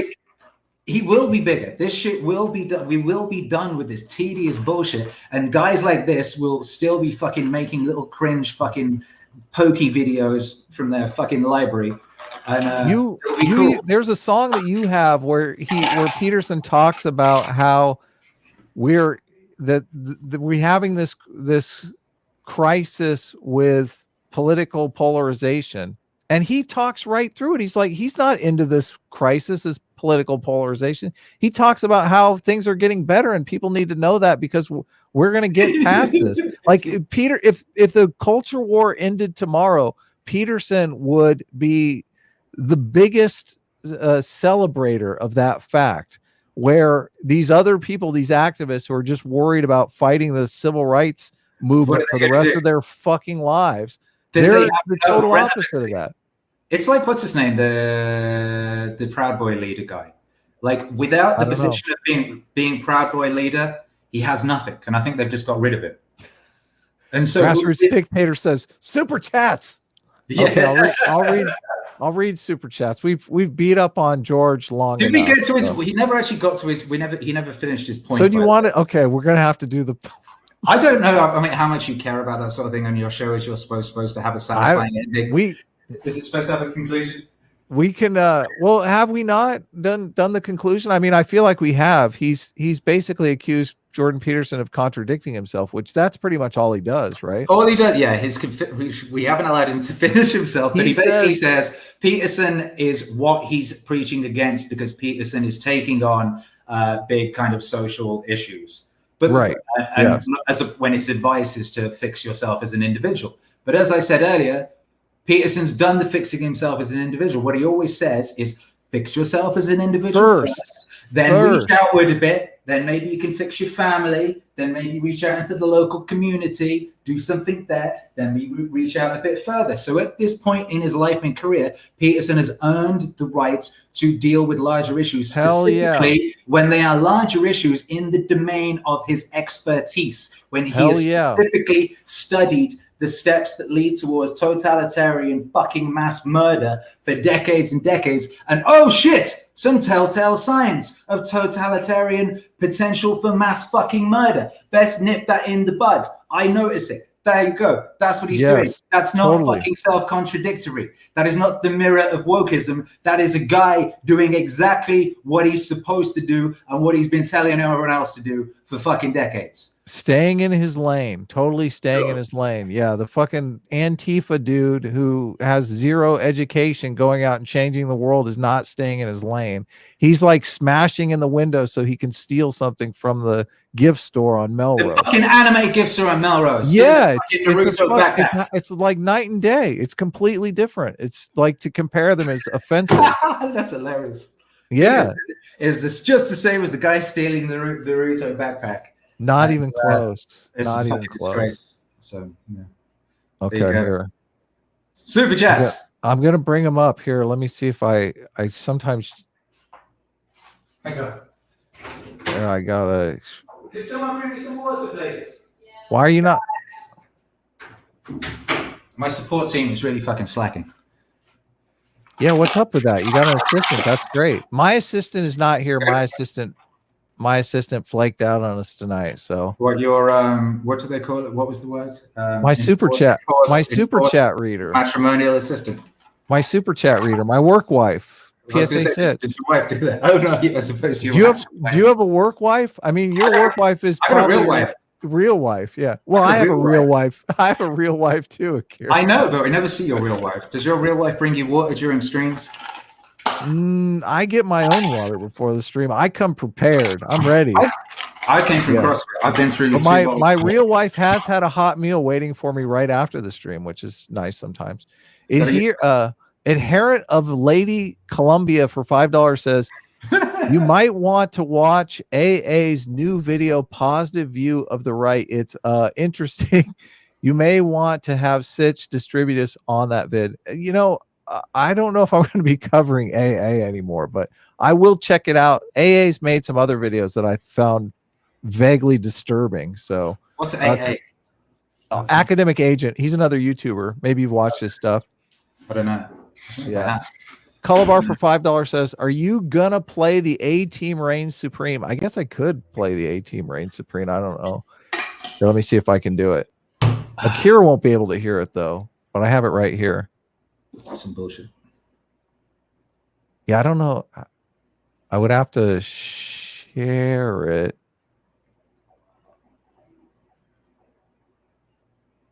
I love how you don't bother to make thumbnails. It's so good. How I what? How you don't bother to make thumbnails. It's so good. Why? Everyone loves me. They see me in a thumbnail and they're like, woo! That's all you need. That's all you need. I put all this effort into making thumbnails and it makes no fucking difference whatsoever. I do thumbnails. I do put a lot of effort into the thumbnails on the Sunday stream, which I think everyone critiques the thumbnails in the chat before the stream begins. So it's a lot of fun. So I always try to swing for the fences. You're a very, very talented thumbnail guy. You know, you're very, very talented. Yeah. Why? Thank you. Thumbnails are my forte. I'm glad you noticed, Akira. But you don't bother on your solo streams. I think it's hilarious. I didn't know. Well, I thought there was a vague chance that you could have flaked. Otherwise, I would have used your name in the title. I don't obviously.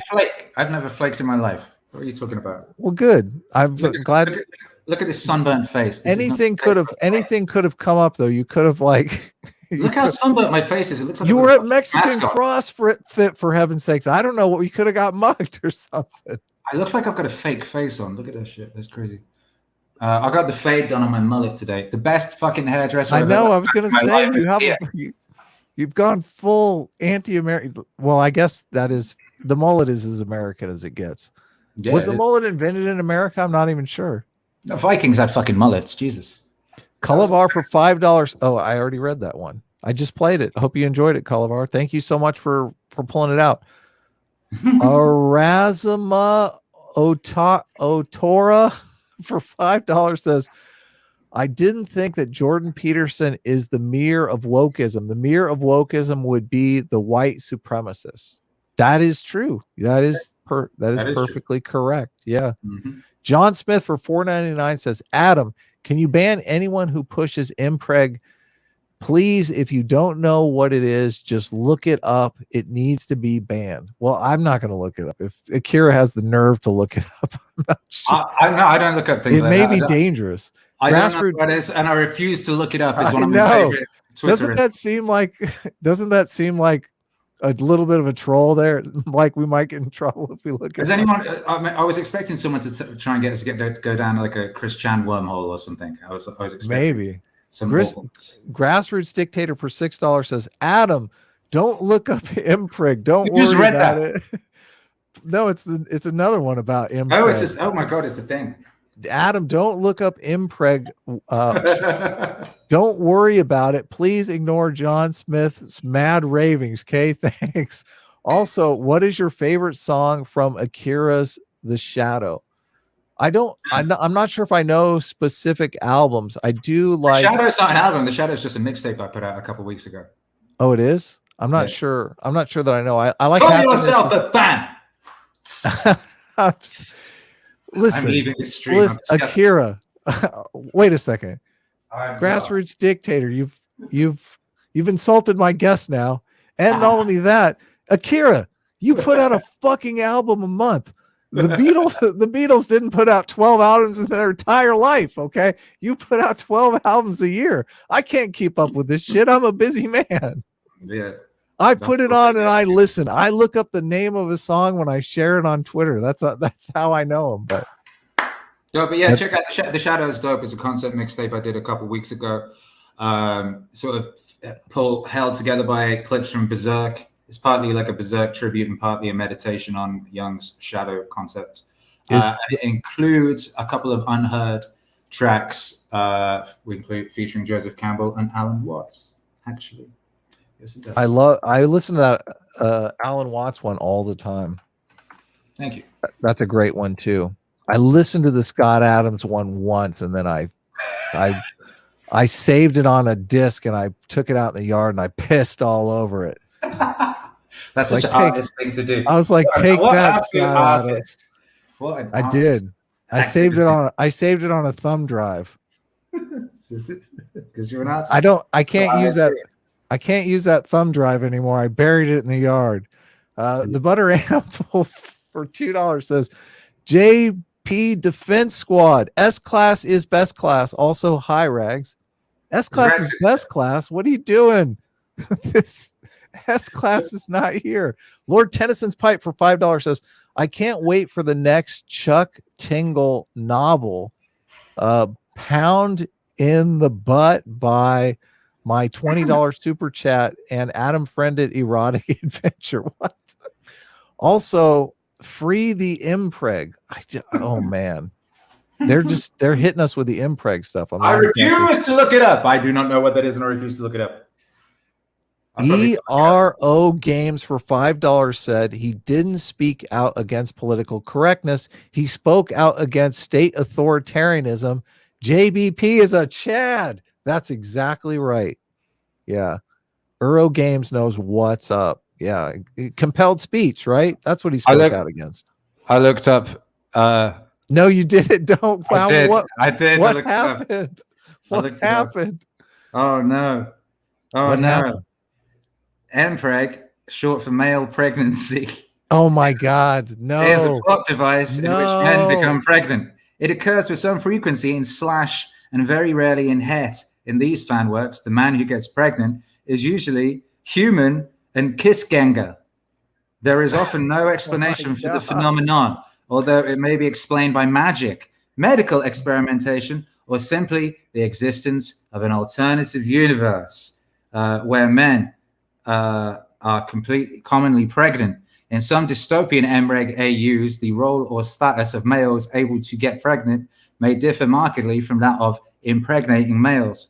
While there are a few impreg fan works from the 80s, it is a genre that was not generally addressed by fans until the mid to late 1990s.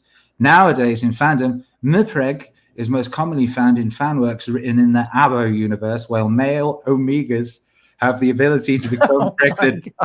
Mpreg is a trope in isolation, is increasingly rare in fanworks thanks to the popularity of Abo, but only because it tends to appear as part of that large universe instead. What the fuck is this shit?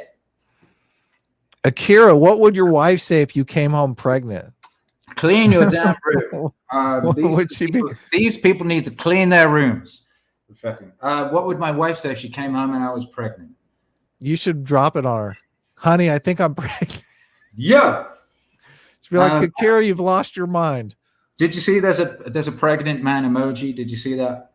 Oh God, no.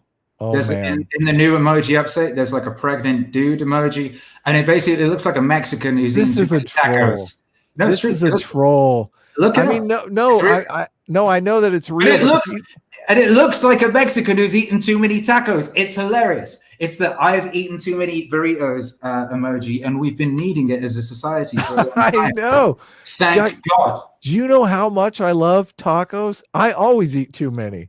And I'm so glad there's an emoji to express this now. I'll be like this. I've been on my all meat diet for 3.5 years simultaneously with the hyperproductivity experiment. Once in a while, I'll try something else and I'll see what happens.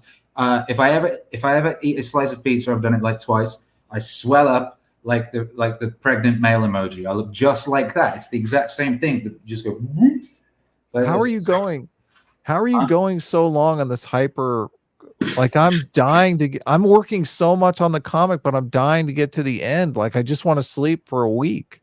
Like how are you still going on this? I don't know. I love it. It's crazy. I love it. Cullivar for $5 says, Akira is now adopted by A-Team. No, you don't have a choice because A-Team reigns supreme.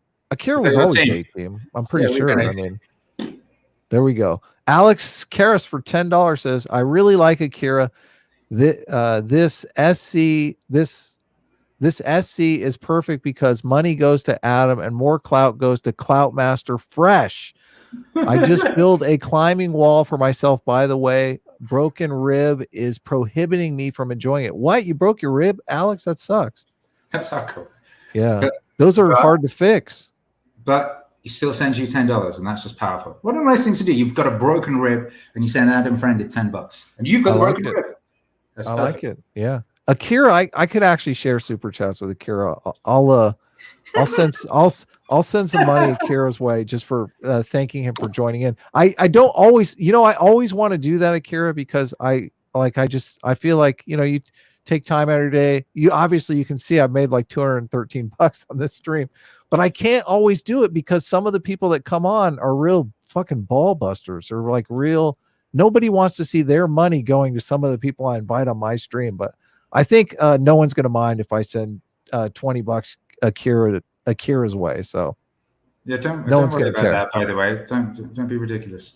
Lucifer the Doberman for 10 Canadian says, Akira, I have been a D&B DJ for 14 years.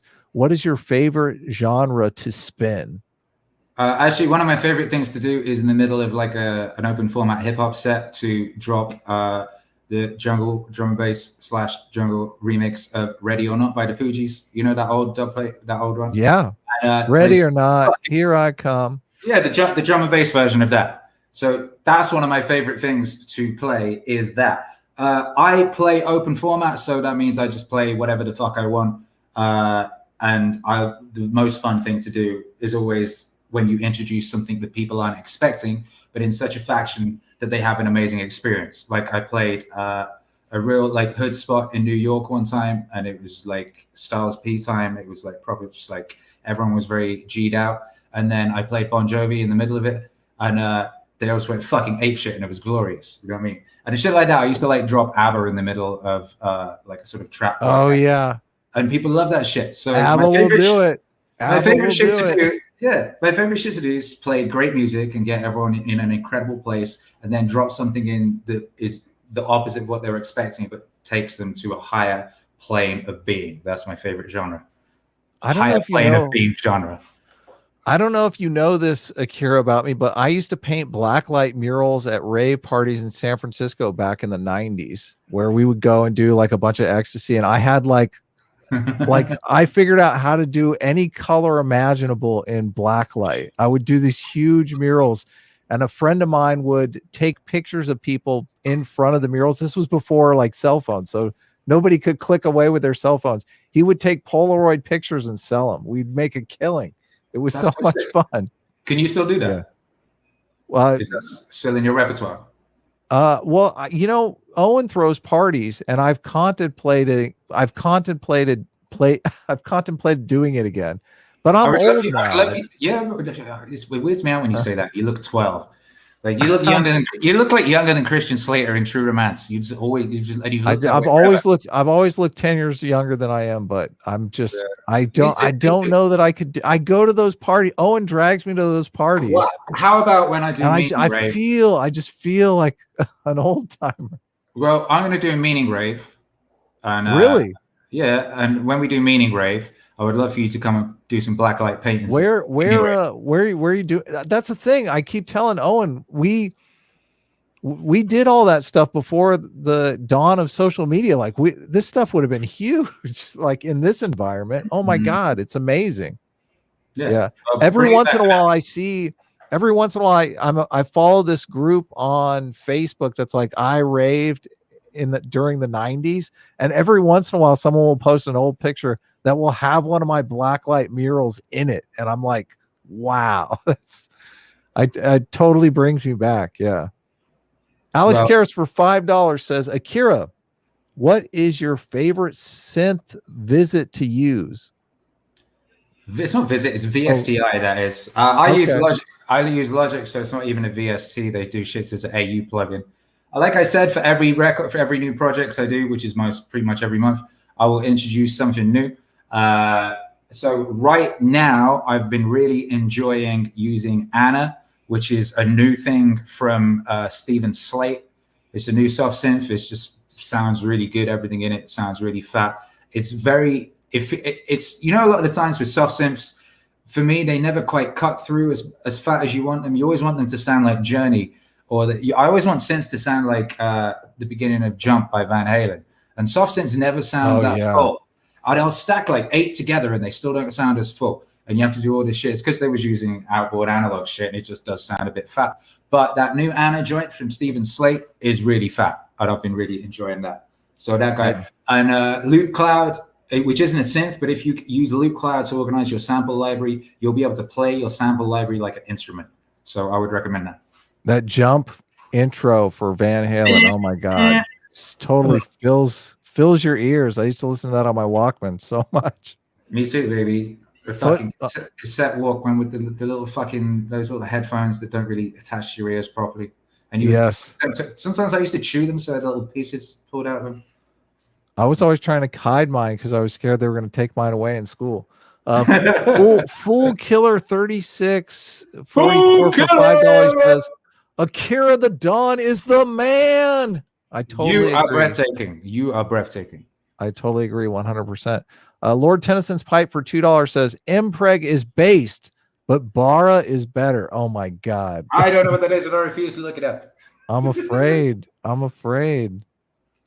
Did Guntham for $20? I think I already read this, but I'll read it again. Best stream ever. I can't explain how much I love your beautiful music, Akira.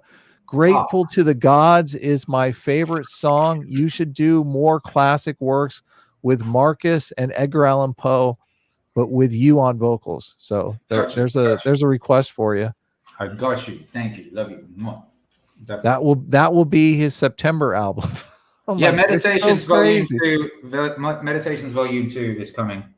Are you working like is it just music, a 9-to-5 job for you? Is that how you're able to do an album a month? I mean, most creators, they go into the studio for like 3 months and pull an album out a year. It's so incredible. What most of them do is they make one and then they go on fucking holiday and then fuck off and then they go on tour for a couple of years. And that's important. and then they like come back to it, and they can never remember how they did it in the first place. And Oh, I know. Now I you'll know. notice people like Drake. Drake has been very consistent and had a very consistent career, and that's because he's basically stayed recording. It doesn't matter if you like Drake or not. What you need to know about Drake is he's been very consistent, and he's been like at the top of what he does for like 13 years. And what he does is he just stays working. So he'll finish an album, then he'll make a mixtape on the side, and he'll just keep working. He doesn't put it all out, but he makes sure he keeps making stuff so he stays in that place. He has a studio on his tour bus. You know, rock bands don't do that thing. A lot of rappers have studios on their tour bus, and they just keep making mixtape and keep putting in work and keep moving so they can stay in that place.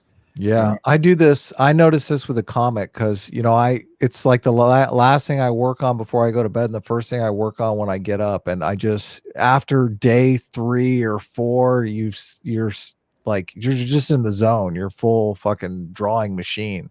Yeah. Jacob Sanker for $2 says, Adam, say Mpreg is best peg. Well, I guess I did. You did for $2. You just said Mpreg is best peg for $2. That's terrible. Terrible. You guys are evil.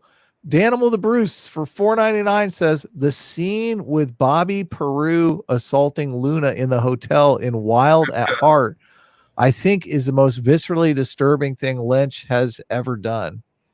Yeah, Wild at Heart has some really disturbing stuff in it as well. It's a great movie. Yeah, fucking Wild at Heart with Admiral Holdo and Ghost Rider. Fucking amazing. Yes, I know. Oh my God, I saw Blue Velvet. Is she Admiral Holdover? Whatever it is. I've never seen that movie, by the way. She's in Blue Velvet, right? Yeah, I think it is. And I've never seen that movie, but I've seen probably about 500 hours of YouTube videos about that movie, which is. I know. I've literally never seen the movie, but I've watched like fucking every EFAP, whatever the fuck, all those like 10-hour dissertations of the fucking thing a million times over. If you know anything at all about military culture, that movie's completely revulsive.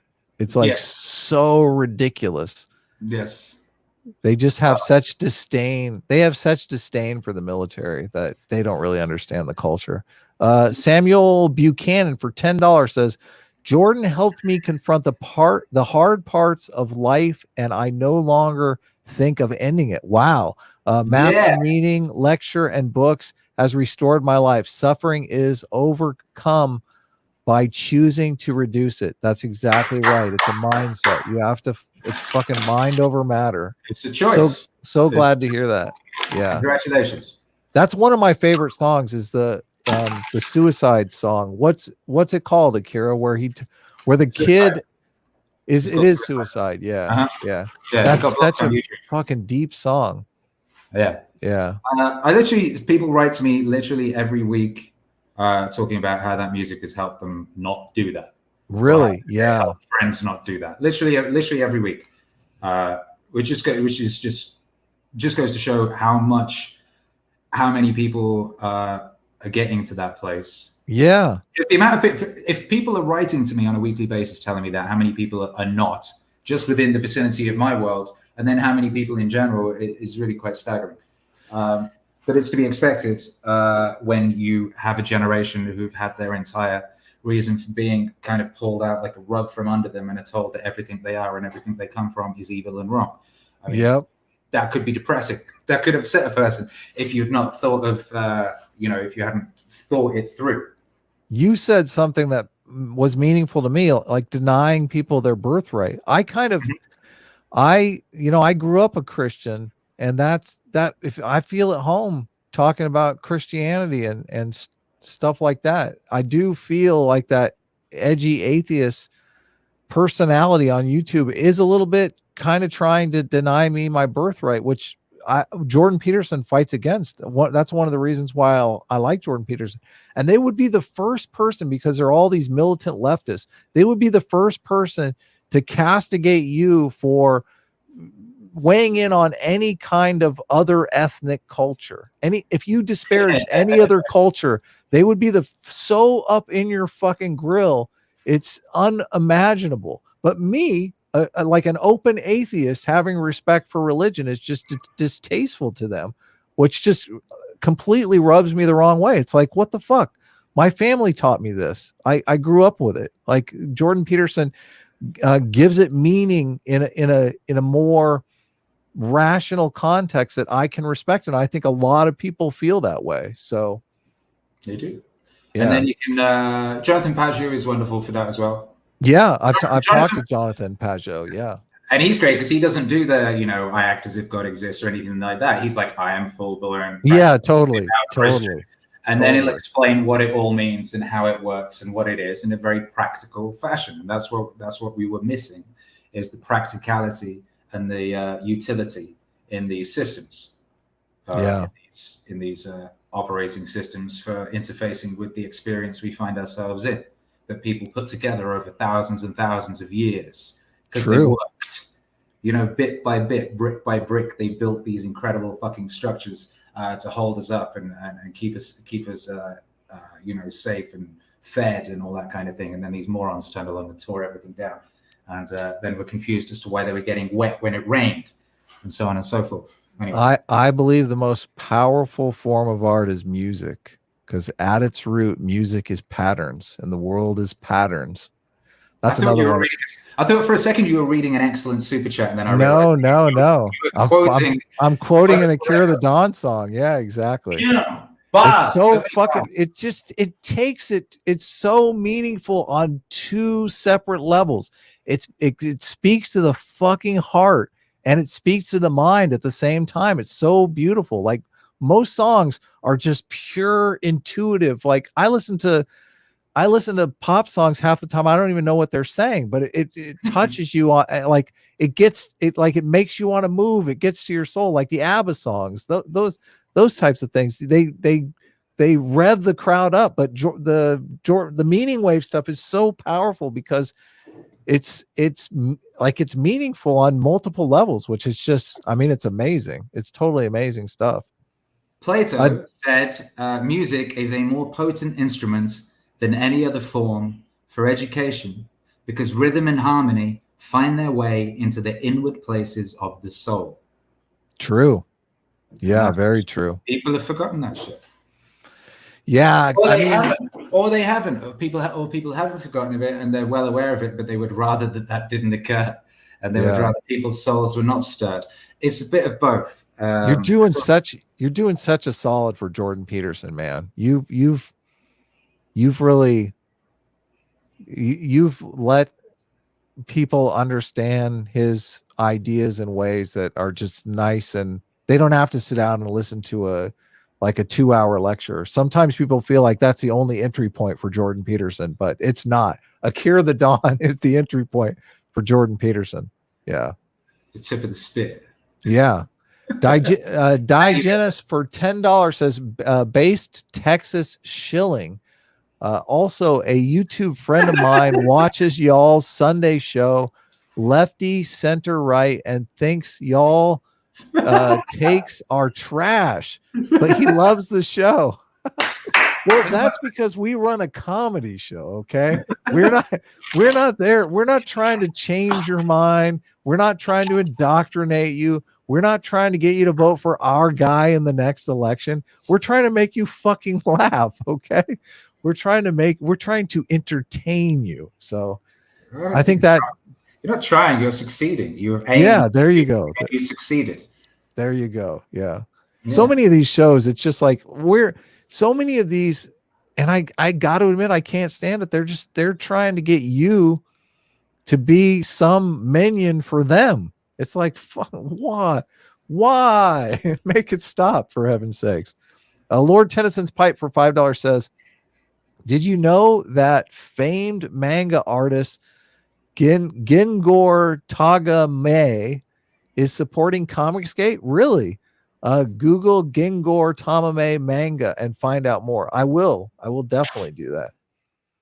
Yes. I'm a huge fan of One Punch Man, and I follow the artist I follow one on Twitter. Do you like One Punch? Of course. Yeah, One Punch is good. One Punch is amazing, of course. It's amazing. Yeah, I'm a newbie when it comes to like I'm working on my speed lines. I really want to master speed lines. The speed lines are so fucking kick ass. Thingy Bob that Narwhal's using. I was going to ask him about that. I think it used to be called Manga Studio, and Manga Studio, if that's what clip Thingy Bob is. Yeah, it is. It has like built-in speed line stuff. I know.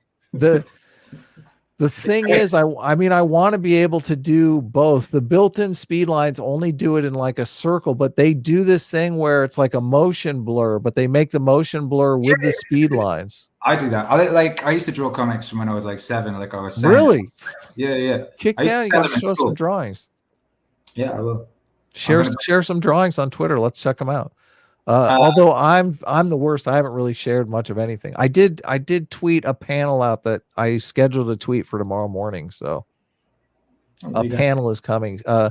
Samuel Buchanan for $5 says, also, happiness is fleeting is great. Love you, Akira and Adam. Yeah. I played that at the beginning of the stream, Akira, just so you know. Oh, thank you.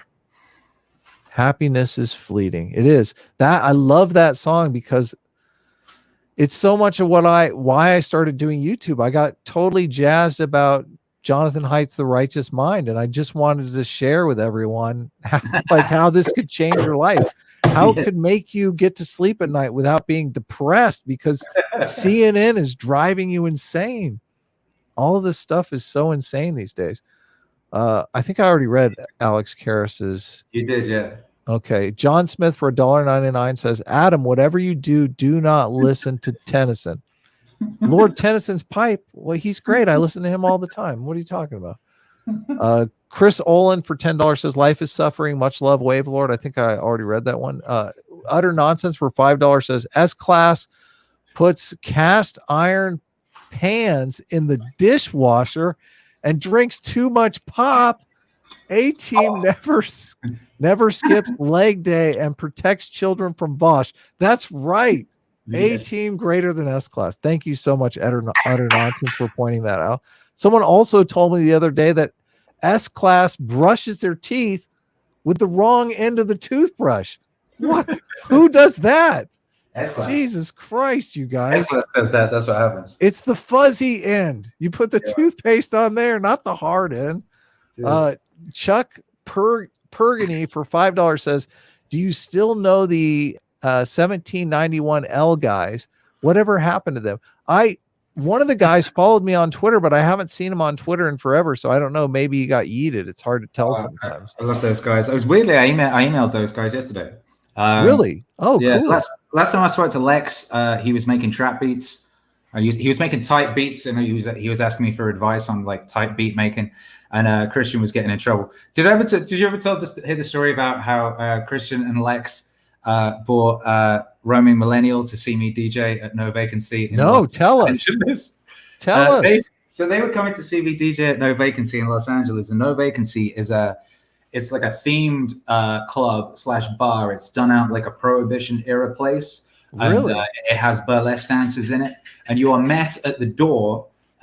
You go into the place, and then you go up to this room, and there's a madam in a bed, and she like asks you some questions, and then she lets you through a secret door into the club. But Roaming Millennial went there to meet those guys and see me, and she got there really early, like a complete noob, at like fucking 8 p.m. or something. You know, conservatives always showing up early. Jesus Christ, so early. And so she gets up to this room. And there's this like, woman in lingerie on a bed to invite her in, and she has a big freak out and runs off and thought they were trying to like kidnap her and like get her in some what? Hilarious. Yeah. Oh my God. Oh my God. I have to remember to tell Lauren Chen thought she was getting sex trafficked by the 1791 L guys. That's hilarious. That's hilarious. Sitch loves. Well, I love Roaming Millennial too, but Sitch is a huge fan of Roaming Millennial because she shouted him out and said she really loves his videos. So obviously that's going to turn you into Diogenes for $5 says, Adam, Akira's obviously A-Team. Also meet me in El Paso, bro. I'll give you somewhere to hide. Nice. Is that a threat? What is that? No, that I think he's giving you a hideout, a place to run from the immigration cops. Come on. I'm running from nobody, baby. I'm Rise Rise Griffith for Chris! $2 says, not Akira, Rise. you're what? Chris. You pronounce that Chris. Riz? Chris. Riz. That's a Welsh name. RHYS. You're going to pronounce that Chris. Riz. Chris. Riz. Chris. Riz. Chris. You got to. It's the H is more dominant than the R, but the R is Chris. wrong. Chris. That's pretty good. There you go. I'm assuming I could be wrong. For But that is a Welsh name, and that's how you pronounce Rhys, and Griffiths is a Welsh surname. So 2 and 2 sometimes equals 4. Not always in the modern world. Totally. Yeah. Sometimes The it modern world has turned look, we're talking to how men can get pregnant. Okay. The modern world has literally gone off the rails. And Akira, your music changed my life. Yay. That was the super chat. Yeah, exactly. What a great super chat. Thank you, Chris. I agree. Your music's definitely changed my life for the better. Definitely. Utter Nonsense for $2. Akira, I love your music. Meaning Wave is so good. You are breathtaking. This, everybody. You. It is you that is breathtaking. Thank you. Alex Karras for $5 says, I just wanted to give Narwhal some love too, but Adam gets all the money. Time for my dead mom to heat up chicken tendies for me. What? Want to come say hi? That was from our Sunday stream. Nice callback, Alex. Hercules wants to say hi. Hey, what's up? How's it going, man? How you doing, Hercules? That's so Hello. cool. Hello. Hello. They can't see you. There you are. Is your name really is your son's name really Hercules? That's so badass. Yep, that's his name. That's badass. That's so badass. Hercules. Are you okay, Hercules? You going to bed? What are you doing? I'm playing Piggy. You're playing Piggy. He's playing Piggy. I'm playing Piggy and listening to Peppa Pig. He's playing Piggy and listening to Peppa Pig. That's Perfect. That's perfect. All right, off you go. Okay. Wait, Dad, Whaley's for $10 says, I tried to watch this video and quit halfway through. It seems like he abstracted elements of JBP. See you later, Hercules. Bring water. Thank you. Nice to finally meet you. I've got him working for me. He's getting me water. Perfect. It seems like he abstracts elements of JBP and then critiques those abstractions and not JPP. It's also heavy on boring pedantic philosophy. True. Desert Runner for $5 Aussie says, great stream, Adam. Would love to come on again if you and chat want maybe a more specific topic this time instead of general chat. That could work. Sure. Simon O'Leary for $5 New Zealand says, nice. A team gets one of the greatest musicians around on stream. Well played. Love your work, Akira. Watts Wave being my favorite. I love that Watts Wave too. Yeah. Hey, God bless. 18. Alan Watts is the king. There you go. Chris Olin for $10 says, Akira, go down a quick Chris Chan wormhole. Do you have a take? Do you have a take on Chris Chan? I think it's all fake. I think it's all totally fake. I think this whole world is fake. Yeah. That's proof. That's the proof. That's the proof. You wanted proof that this whole thing was a simulation written by a drunk 13-year-old. That's your proof. Ooh. Worm says hi. Hey, what's up, you beautiful thing? I haven't looked in on Chris. You know, sometimes you check in on internet people, you know what I mean? And then 5 years will go by. Oh my God. You know what I mean? And it's one of them. I'd forgotten about that motherfucker. And well, he's basically an internet troll. You can't really believe anything he says anyway. So, yeah. I mean, I used to think that these internet trolls were serious. I used to believe all of this stuff. I was such a noob. I fell for all of the internet shit. Yeah, I'm naive that way. Cullivar for $5 says, Akira, we need an A-Team song if you got time. What do you mean? Of course he's got time. He does an album a day, for heaven's sakes. He's got 365 albums a year. 18 theme. I mean, there's already the 18 theme. That's like the theme of all time. That A-Team theme is badass. You said it, and I could hear it in my head instantly. Yeah, right. So how'd you beat that? Presumably you just use that, right? Or do you need a remix of that? Well, you would sample. You would definitely sample. That's what you need. I don't know. Oh, that's what you do. So the A-Team theme, you basically sample the A-Team. I could see. You do it kind of like Turbo Just Blaze, but in the future type style.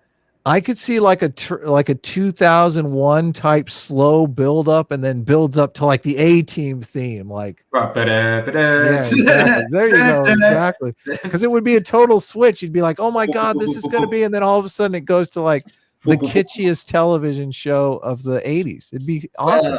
I don't think. I mean, it's got a lot of competition. Holy shit! Yeah, TV show. I know. I thought that when I said it.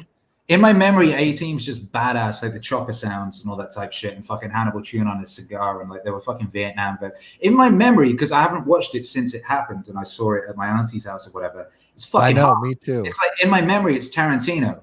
You know what I mean? It's like I know we could watch it and it would be terrible. That happens sometimes. Oh, that's you watch back and you were like, oh my god, I was 8 years old when I saw this. Yeah. Now right. it's total garbage. I had that with Aliens.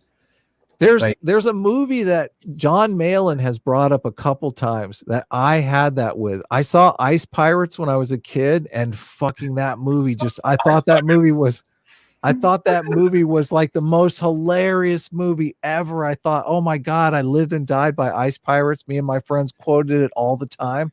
I went back and I watched it, and it does not hold up. It does not hold up at all. I was like, okay, my 8-year-old mind was completely tricked by this movie. This movie's not great. And I think John Malin has had a similar experience with Ice Pirates, but I couldn't believe it. I was like, okay. I fucking never heard of Ice Pirates. I'm gonna have to look that up. Well, maybe I shouldn't. I've literally never heard of Ice Pirates. You watch Time Bandits. Time Bandits is another one that is like Ice Pirates, but holds up. Time Bandits is still to this day amazing. I've watched that movie, and I thought we were like about the same age or something, but I missed Ice Pirates. Yeah, I don't like to talk about my age because people freak out. But I mean, if you want to throw your age out, I'll tell you if you're getting warm. Yeah, I'm 41. Okay. Yeah, I'm about 10 years older than you. So I got you beat. I got you beat by 10 years, son. That's so fucking funny. You still look 23. I know everyone thinks. Listen. I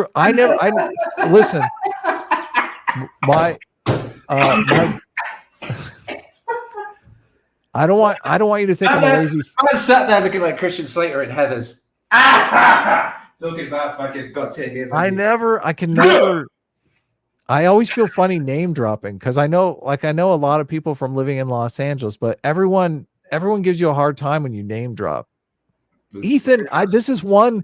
How does Ethan do it? Because Ethan name drops all the time. I name drop and he totally gets a fucking pass on it. I name drop all the time. It's very important because you're telling. How do you do it? Every time you share your story and it's interesting and you don't have a problem with it, and then it's authentic and it's normal and no one cares, and anyone that does care can go suck a dick. Doesn't matter. Every time I name drop, people fucking give me a hard time. So that's good. I mean, if it's from I must be doing it wrong. If it's from chat, that's cool. They're giving you a hard time as part of loving you, innit? You know what I mean? Yeah.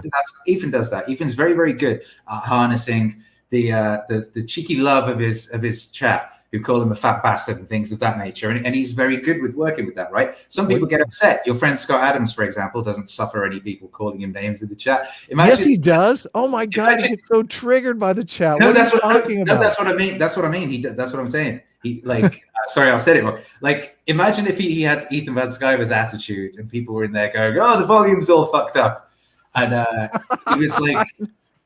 He was Ethan Van Sciver. I feel like Ethan Van Sciver could teach a lot of people a lot of things. I agree. I totally agree. He's got the best attitude towards this stuff. He's got such a brilliant attitude. He does, yeah.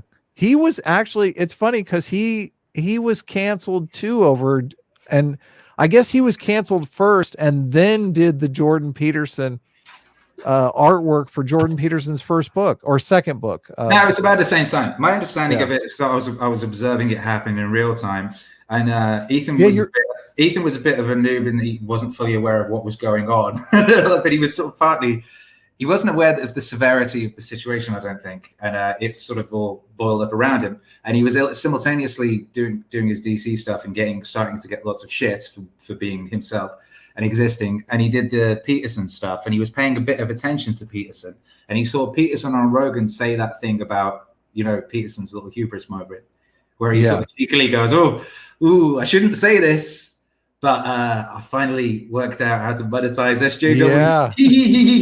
You know, and he has that absolute like wicked look about his face, and like Ethan really paid attention to that. I know. Ethan was taking notes. He had his little notepad out. He's like, monetize SJW. Yeah. And he fucking did it. He did it so fucking well. But he transcended it. I know. Ethan is the embodiment of the thing that I always say, and I've always told people, and the thing that breaks my heart. Like Disney and all these megacorps bought our modern mythologies because they were for sale and things like that. They did. So in our atheistic sort of nihilistic Nietzschean dystopia, our birthright was taken for us, and the hole was filled by things like Star Wars, right? And then these fucking predatory evil companies came along and bought these things and then weaponized them against us. And that you see what's happening with He-Man and all these things. They're deliberately using this thing that's very dear to you to hurt you and brainwash your children. You know what I mean? And so much of YouTube is people being upset about this and dedicating the best years of their life and their creativity and their passion to just railing against this stuff. And I've always said, just fucking stop. Of course, they're going to buy the things you like and make them shit. Make your own shit. Doomcock, make your own shit. You're a creative motherfucker. Like, totally. I know, like, you can post a video and say, oh, Kathleen Kennedy's going, and you'll get 1 million views or something, and it's great. But I don't know, maybe just put 30% of your energy at least into making something new. People would like it. That's what Ethan has done, and done so brilliantly. He's created a world. He's actually making something. He's telling stories. All of those guys, I think that whole thing is just wonderful because they're doing what I've always wanted to happen, which is for people to build their own worlds parallel to the dominating systems, which is what I did. I have nothing to do with the traditional music industry. I created my own music industry and my own world.